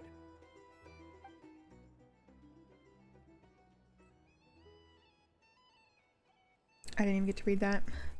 I'm gonna decide to check in and see how each stage of preparations are going. I was able to catch most of that.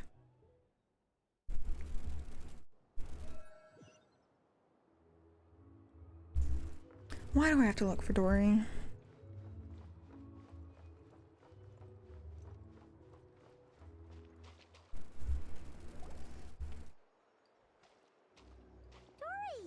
How are things going? Feeling ready? Oh, I was born ready. We only have 2 days. You think Lord Sangama Bay would let an opportunity like this slip by? Don't forget, when something's in high demand, the people with the goods on hand get to charge the highest price of all. Even higher than the sellers taking advance orders. Ta-da! See? It's right here! Ah, it's so pretty!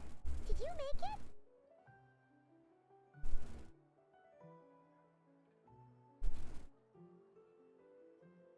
No idea you're so skilled with your hands. No,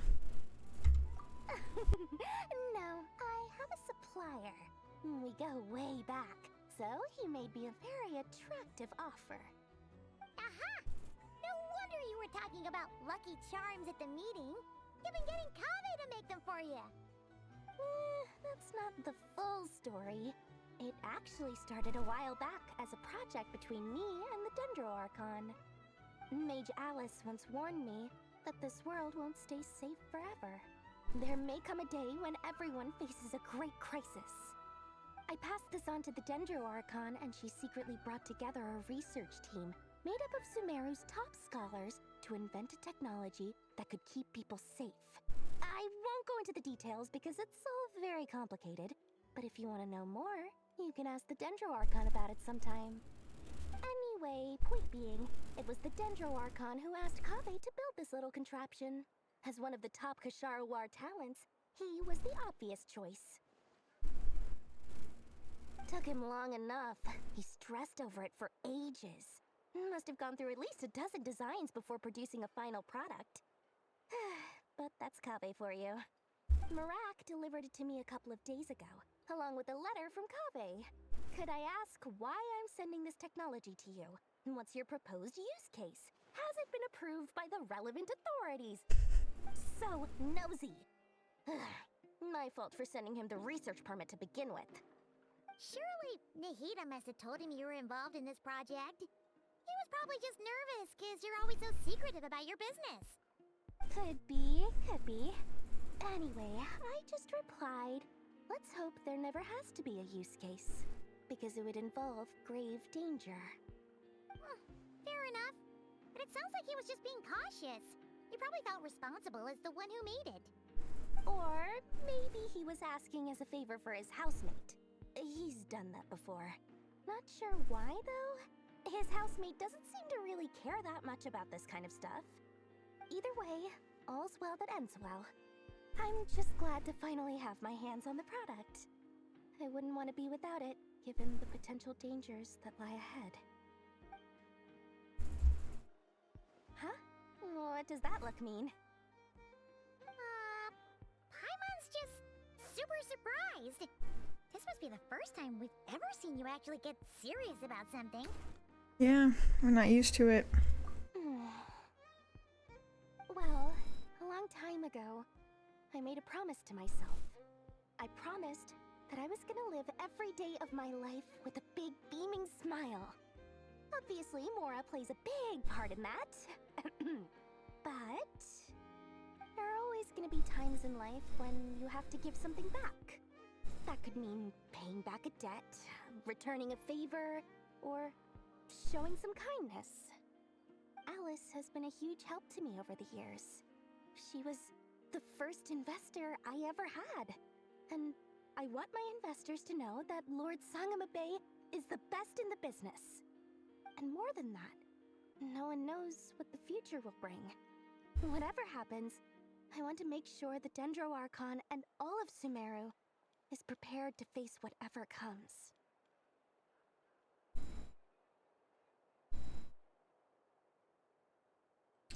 Yeah, back to the pendant. I was just making sure Nefer and I are square. Don't be thinking it was some sort of benevolent act. I'm no saint, so don't treat me like something I'm not. My priority is doing the business that I want to do. So long as my conscience lets me, but it usually does. That's the Lord Sangamabe business model. Alright, if you say so. I do say so, and that's the whole point. I'm a businesswoman. Don't go trying to figure out what kind of person I am. You'll exhaust yourself. Much easier for everyone involved if you just take my word for it.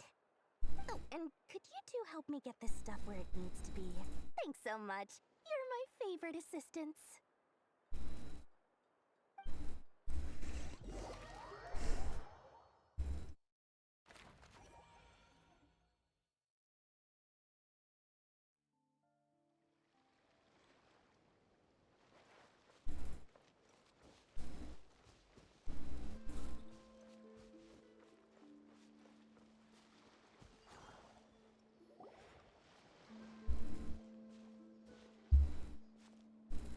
Traveler, Paimon, it's good to see you.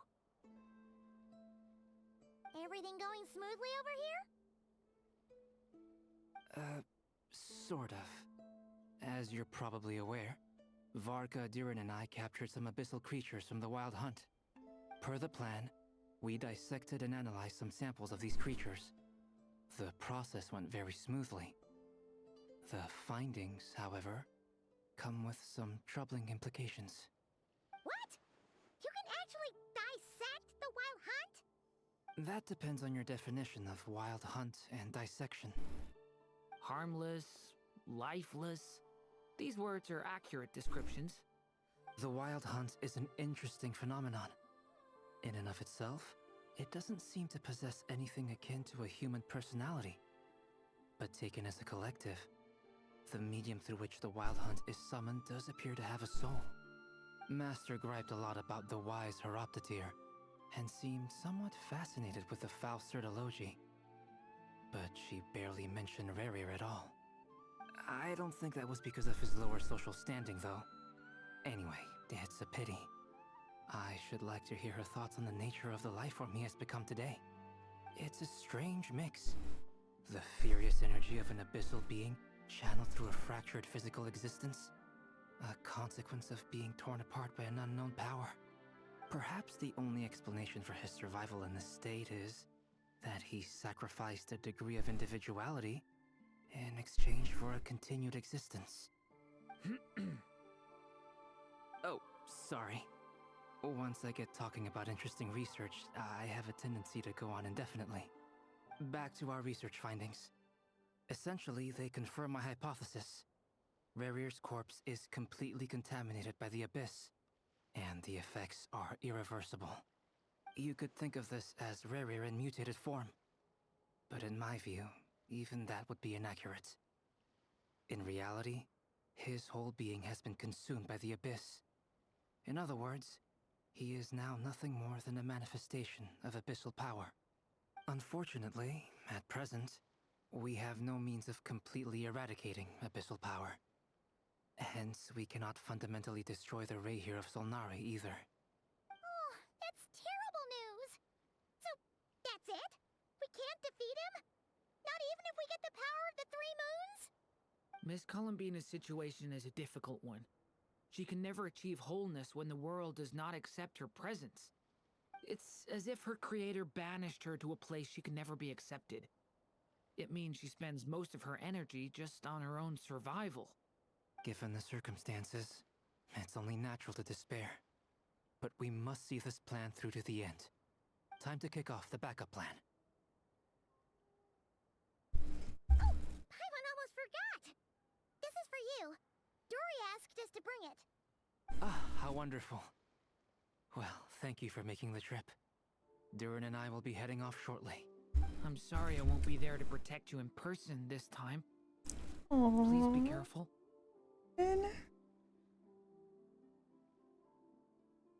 Well. All right then. Stay safe.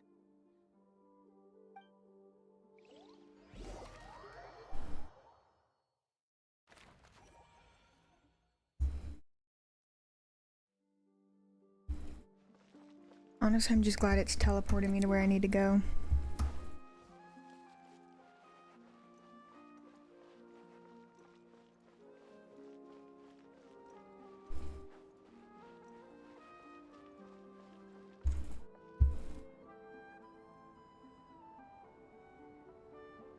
Miss Lauma, is everyone here? Yes. The fate of my flock is in your hands, Grand Master Varka. Please keep them safe. My lady, what are you saying? Within the next 24 hours, we will face the biggest crisis the world has ever seen. This is not a burden that we deserve to bear, but I believe that we reap what we sow in this life. So I intend to act. I must do what I think is right. For me, that means fighting for the future of Nodcry. This gentleman is the Grand Master of the Knights of Favonius, Varka, Knight of Boreas. In my absence, please follow his lead. Hey, everyone. Guess I should introduce myself. Well, to start with, I know my way around a battlefield. Biggest strengths are honesty and hard-workingness. Anyway, point is, I don't intend to let Lauma down. I'm gonna do everything in my power to keep every last one of you safe and sound.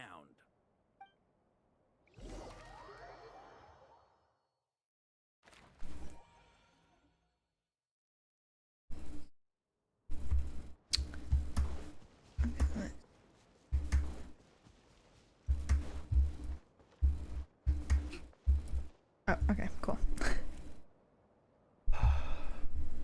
Thank you, Gecko, for the hydrate. Columbina, was it? I believe that's how the others addressed you. That's right. Names are funny things. Have you always been called Dainslev? What is it, Gecko? I actually can't hydrate. I'm out of water. So I'm gonna pause it real quick and get some water.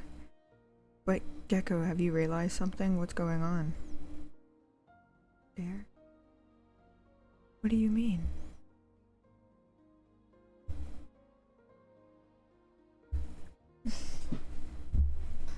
I was trying to think what character Dane reminds me of. Oh, okay. He reminds me of yeah, he does. He does. Alright, I'll be right back. I need to get more water.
I'm back. Sorry, I needed to go to the bathroom as well, so Yes. that and I grabbed more chips. I take it your own name has a more complicated history. I have a different relationship with names than other people. To be honest, I'm not even sure that Columbina is my name. At least, not in the same way that Dainsleif is yours. But it's what everyone calls me, and I go along with it. A lot of my life has been that way. I get so used to things that I forget to question why they are so. I never used to think much about where names come from, or what they mean to people. Maybe something's wrong with me. You're different from other people. I sensed it the first time we met. You're more perceptive than most. I'm sure your long life and rich range of experience explains that. Do you ever find yourself missing Conria, Mr. Dainsleif? Difficult to answer. I have dreamed of the past many, many times. Sometimes I'm fighting tooth and nail. Other times I'm lying on the ground, defeated. I don't recall any happy moments from that time. It has been too long. Is that because hatred survives longer than love and affection? That would not be for me to say. I make no excuses for the grudges I bear. But whatever the reason, I remember little that was beautiful or sentimental. Thank you for your help with the Rerir situation. Without your efforts, I never could have learned the hidden truth of his story. You're welcome. I know he's your friend. Friend? He betrayed me. And I never really understood what he was going through in life. Some friendship, that is. Okay. So, do you plan to fight him with us? You see, you're torn. Now you know what really happened. You see the things he's done in a new light. I need some time. Of course. I completely understand. Anyone else in your position would feel conflicted too. Actually, I went through something similar myself recently. Something happened that changed my perspective on a situation. A situation I took for granted at the time, but now I feel very grateful for it. You mean the Harbingers who still support you, even though you've left the Fatui? Yes. I always thought they were only helping me because Harbingers are forced to work together. But then I abandoned them. A warrant was even put out for my arrest. And even now, they still support me. Which means I was wrong about them all along. Clearly, they view you as a friend. I feel a little guilty now. I regret not seeing her help for what it was, and not treasuring it. I see the guilt that you're feeling now, because I feel it too. Hopefully, talking about it will do us both some good. Have you noticed that the Traveler and Paimon are over there? Oh man, they heard my crunching. They've been listening. Shall we say hello? Sure. Hello. Ah! They caught us!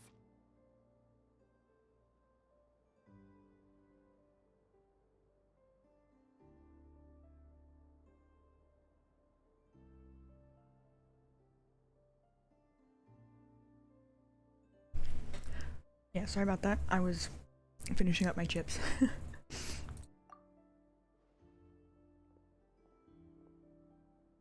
I apologize for making you worry. No doubt you wish to know where I stand on the plan to take down the Recher of Solnari. I'm afraid I need a little time, but I will seriously consider joining you. You will? You can have some. Thank you so much! Everyone will be so grateful to hear that! They needn't be. This was something that I was going to have to face up to. Oh, my throat made a eventually. noise. I hope my mic didn't pick that up. doesn't matter to them. They're grateful to you regardless. You can't control their gratitude, so just accept it. And then, have a think about whether you're willing to join us.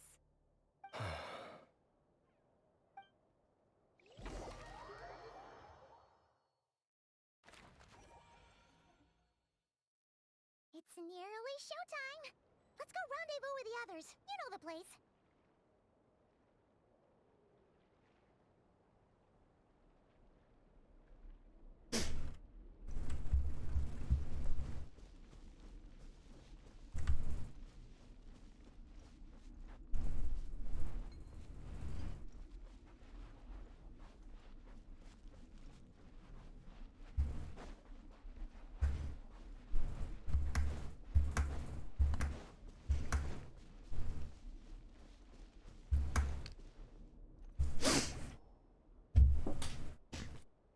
Ah, you're earlier than I expected. Hey, Flint's! Been waiting here long? Not too long. I came a little early so I'd have some time to think. Are you nervous about the battle? Quite the opposite. I'm reminiscing on my past battles. When I was awakened by the Ratniki, I had not touched a weapon in many years. I felt like the battlefield was not where I belonged. But after waging war against the Wild Hunt for so long, I came to realize something. A life of absolute peace is simply not a possibility for me. My restless flame indicates that somewhere inside of me, there is a deep yearning to root out the evil in this world. Oh, that doesn't sound like such a bad thing. Well, in the past, when I was a Fae whose primary concern was hibernation, it was hardly ideal. But it certainly serves me well here in the present. And I am delighted to be able to join forces with you in this endeavor. Looks like I'm not the first to arrive. Ah, Miss Lauma. Did you sleep okay last night? I struggled to settle down at first because of the nerves. But don't worry. I got enough sleep in the end. I'll be just fine. Please, I'm just doing my part. Never! Over here!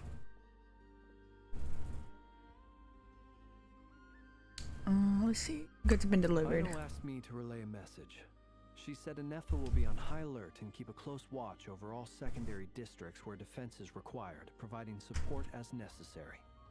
Meanwhile, Ino herself will provide range support to us directly, using her latest invention. Excellent. My thanks to all involved. Yeah, here we go. The chess set's looking a little unstable. It won't hold him much longer. We should be prepared to engage at a moment's notice. No sense sitting around waiting. Let's make the first move while we still have the option. I agree. Paimon, find a safe hiding place. Yeah, girl. Got it! Be careful, Traveler! I will. Aww. So glad they're letting travelers speak more. Everyone, take your positions as soon as the battle starts. Every ounce of strength we have in our bones, let us bring to this fight. Ready? Let's go. I've seen all your futile ploys before.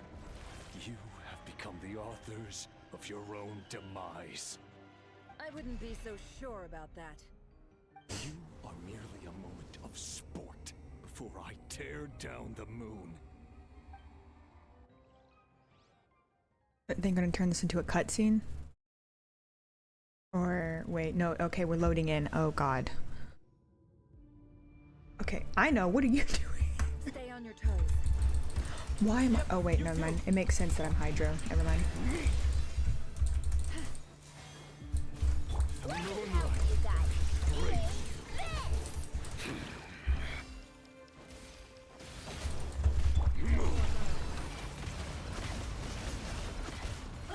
Moonlight betrays you. Can't hide the truth.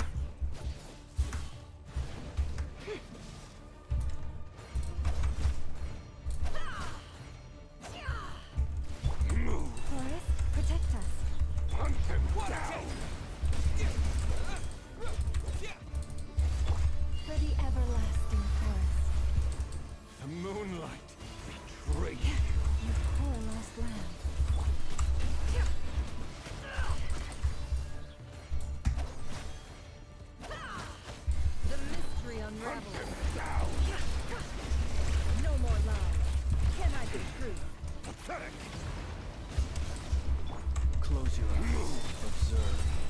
fear the Oh shit, he dark. teleported. Water jet!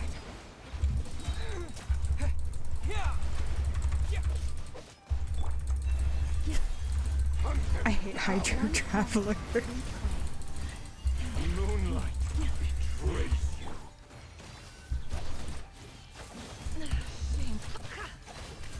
It all adds up. Can't hide the truth. Seek within. It all falls into place. You to hunt him down. No more lies. Hunt him down.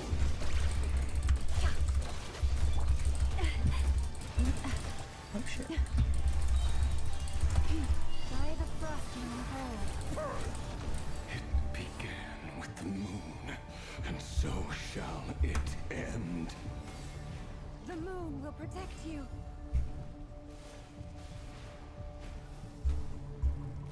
Oh, the deer. The deer, okay. Oh,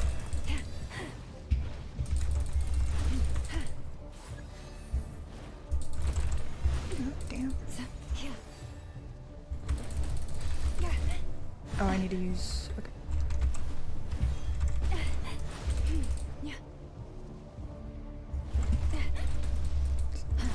I'm hitting the wrong button, that's my problem. Do you see now?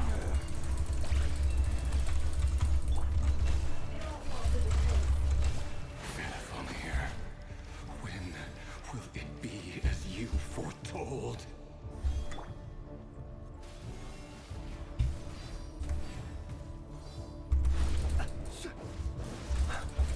Are you quite finished? Your foul spirit is not welcome here. Close your eyes. To dust. To dust. Go! Wipe out! I hate Hydro Traveler. The deception ends here. Futile. For the everlasting past. A grave trap. Pathetic.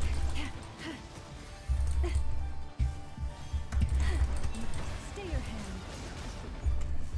The moonlight betrays you. Can't hide the truth. Futile. No more lies. Water jet! Seek within.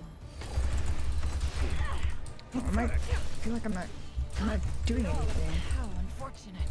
Can't hide the truth. Water jet! Guys, I'm not doing anything. Bombs away!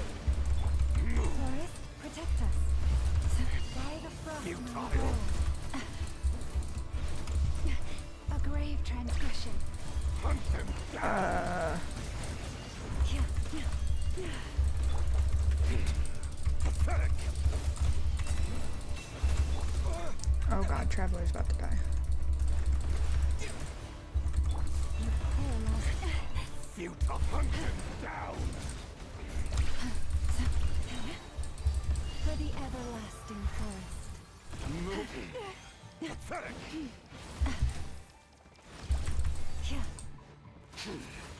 Your little game of heroics is over.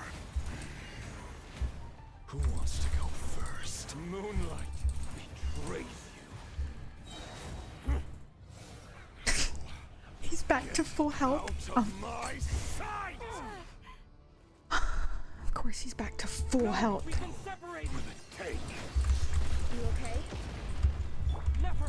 Where are the others? Stuck outside the barrier. I guess he really doesn't like us. I told you before. No too much is always a death sentence. Be careful what you wish for.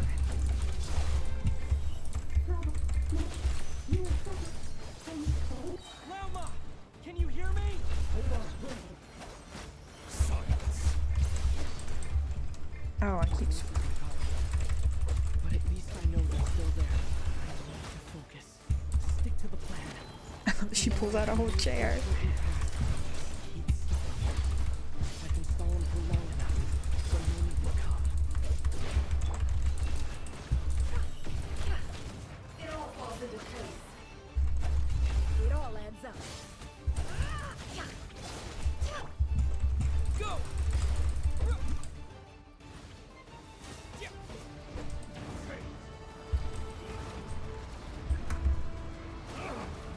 I can't. Oh god, where is it?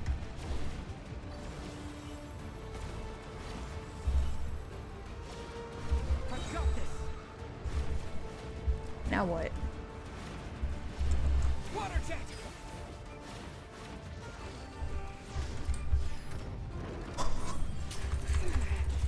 The shield's broken. Hello? Keep this up.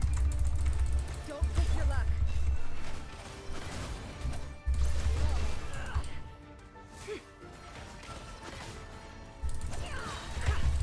Seek within. No more lies. Your death is within my grasp.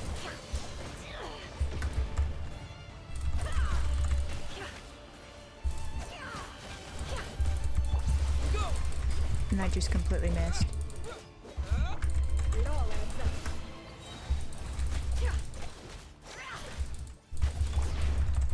Water jet. I missed again. Lovely. Can't hide the truth.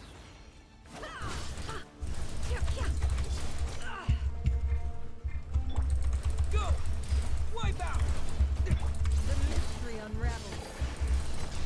How unfortunate. No more lies. Time to come clean.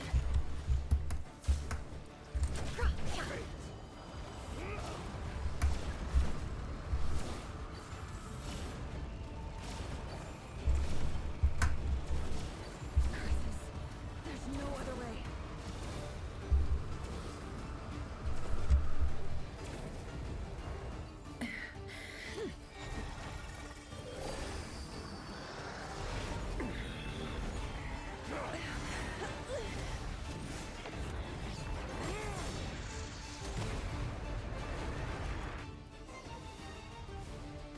The only way to defeat Rarer is to borrow his own power. That means Columbina will have to disappear while you two bear the brunt of his attacks. You have to hold on. Find a way to keep him focused on killing the two of you. Nice.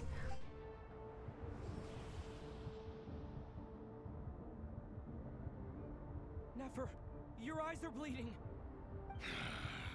Soon you will be powerless to resist. And then, I will reduce you to dust. But that dust will plague your memories. Come on, keep holding on. Any other tricks up your sleeve? Let's see them. As entertaining as they are. You've Stop backed it, yourself stop. into a corner. You don't fool me. I see your fear clear as day. I have to stoke his rage. Make him unleash everything.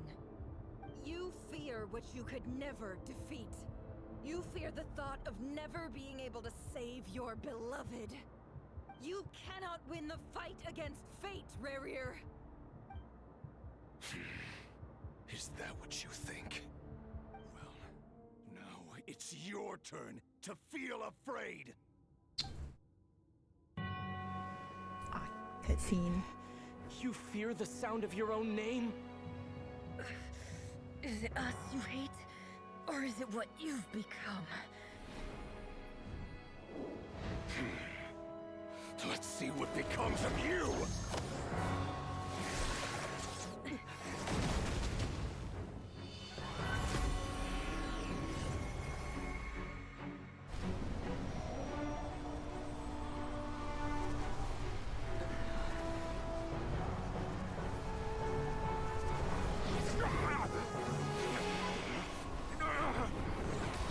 What's happening?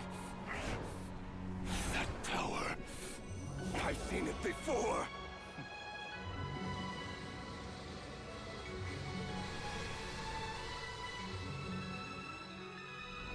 His power is on another level. We'll need to use an alchemical array to convert his power into a usable form. Then quickly channel it into Columbina. rendering her powerful enough to compete with him. I'll join you. I can help. If I release enough abyssal energy into a confined space, it'll create a potential difference, allowing us to extract a huge amount of elemental energy. Next, I'll synchronize with everyone's minds using pyro, then give you temporary access to their abilities and fields of view. But it won't last long. Can you see? Well enough.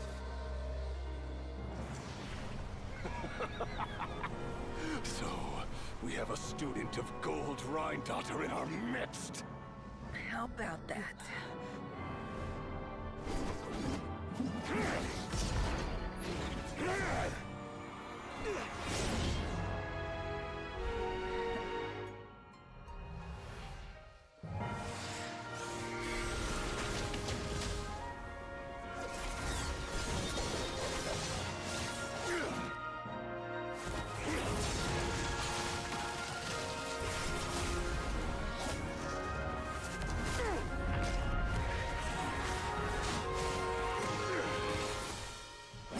You use my own power against me?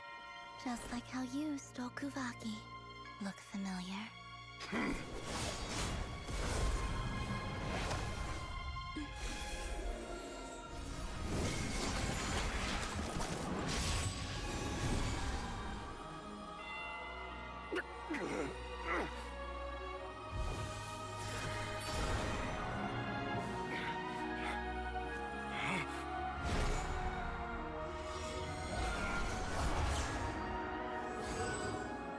Don't you realize? You don't have the power to hold that gate open. I don't, but someone else does. Oh, damn. Goodbye, Rerir.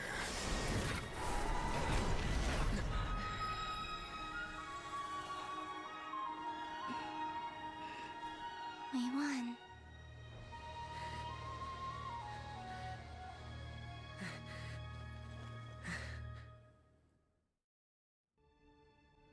Thank you, Dimitri.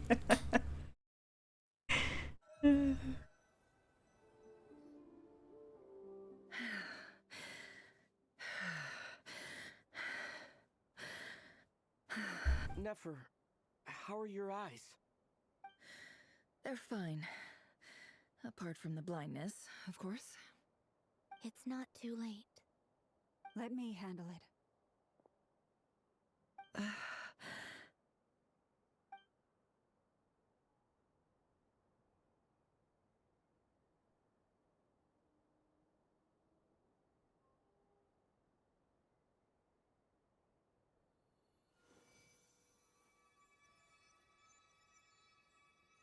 Miss Nefer, it's not like you to lose your composure. That was the most reckless thing I've ever seen you do. Reckless how? The situation was critical. Our lives were at stake. We had to do something. Even so. Okay. I guess you're right. Under the circumstances, it was a wise decision. You traded your eyes for an incredible victory. In business terms, I suppose that's a huge return on investment. I'd be hard-pressed to argue otherwise. Still, I don't like this outcome, and I don't want you to lose your sight for good. People suffer when they make sacrifices they shouldn't have to make, whether that means faith, strength, or in this case, your ability to even see. I had hoped you could win without sacrificing so much as a single hair on your head. Thank you. Really. All done. Don't try and open your eyes just yet. We'll see how you're doing in a couple of days. Until then, please follow your recovery plan to the letter. I'll send full details through Yehoda. For now, just get yourself home, relax, and rest. My dear friends, we have fought bravely and achieved a spectacular victory. A dark cloud has been lifted from the skies of Nodcry. All in this land will be grateful for what you have done. The moon will remember this day. Thank you both. Yehuda shows up and helps Nefer get home, and you, of course, have Paimon to escort you back. The sight of Nefer navigating the road with her eyes closed is a new one for you. She proceeds cautiously, but as her silhouette disappears into the distance, you notice she seems almost smug. There's something I want to let you know. What is it? When Durin connected everyone's minds so I could access their powers, I also felt everything they felt. And since Nefer's eyes were injured, my eyes are hurting now too.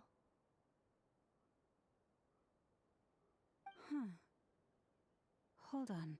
Let me try. I only feel the pain. There's no actual damage.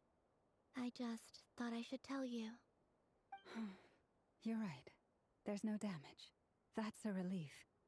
But I must say, I'm surprised to hear the Kutar share something like this with me. In the past, you never used to open up about yourself. Things are a little different now from how they were. I'm learning to share how I truly feel with my friends. Friends? You have no idea how glad I am to hear that. You cannot but break into a smile at the words friends as a warm and fuzzy feeling fills your chest. One by one, your fellow teammates report in to inform you that everything is under control. At Llama's insistence, you lie down. You fought on the front line against Rivera, and now you need rest.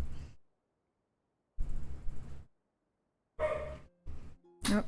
Dog's bark.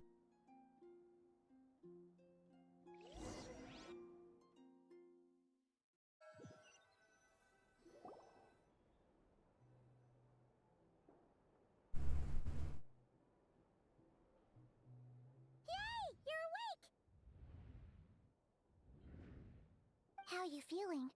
Any aches and pains? Did you sleep well? I'm doing all right, Paimon. No need to worry about me. Phew! Well, that's good. Paimon's been sitting on the edge of the bed worrying about you for ages. You slept a whole day and night. Damn. Poor Paimon had to eat all by her lonesome. Glad to hear you didn't starve. How was the food? Well, it wasn't the same without you there to share it. Honestly, Paimon just can't relax when you're not your usual self. She couldn't enjoy the food and settle down to sleep. Well, I'm back to normal now. Oh yeah, and Albedo swung by earlier. He said to tell you to head to the tavern when you woke up. Varker and the others are organizing a victory feast and they want to celebrate with you. He also dropped off some medical supplies, but you seem fit as a fiddle, so guess you won't be needing those. If you're feeling up to it, let's head over now. Wouldn't want to keep them waiting.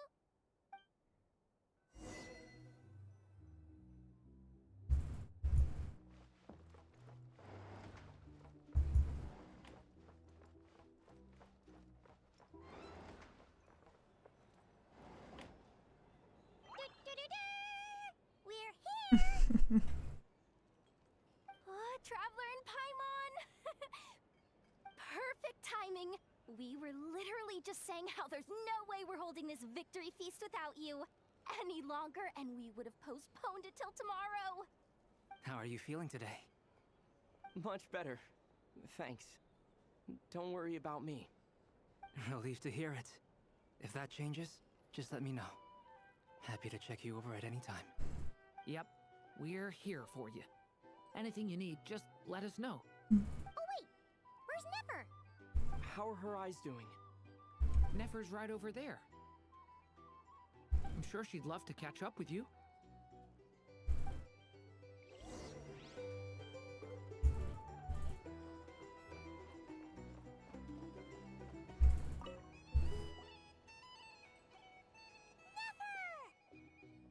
Traveler, Paimon, are you recovering well?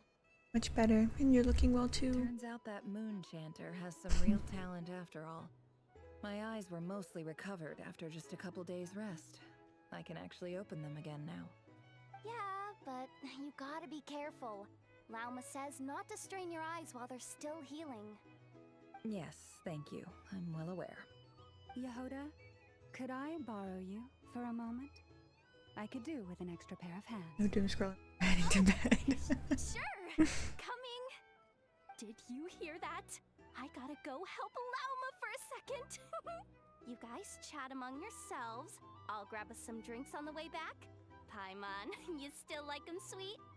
You bet! Make it extra sweet, because Paimon's earned it!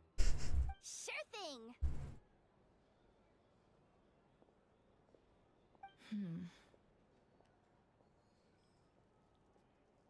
On your mind.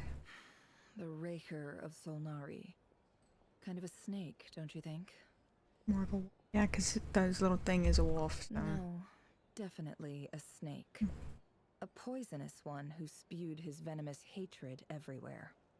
Anyone who seeks revenge out of hatred for other people has become a snake. That's something my dad used to say. Perhaps.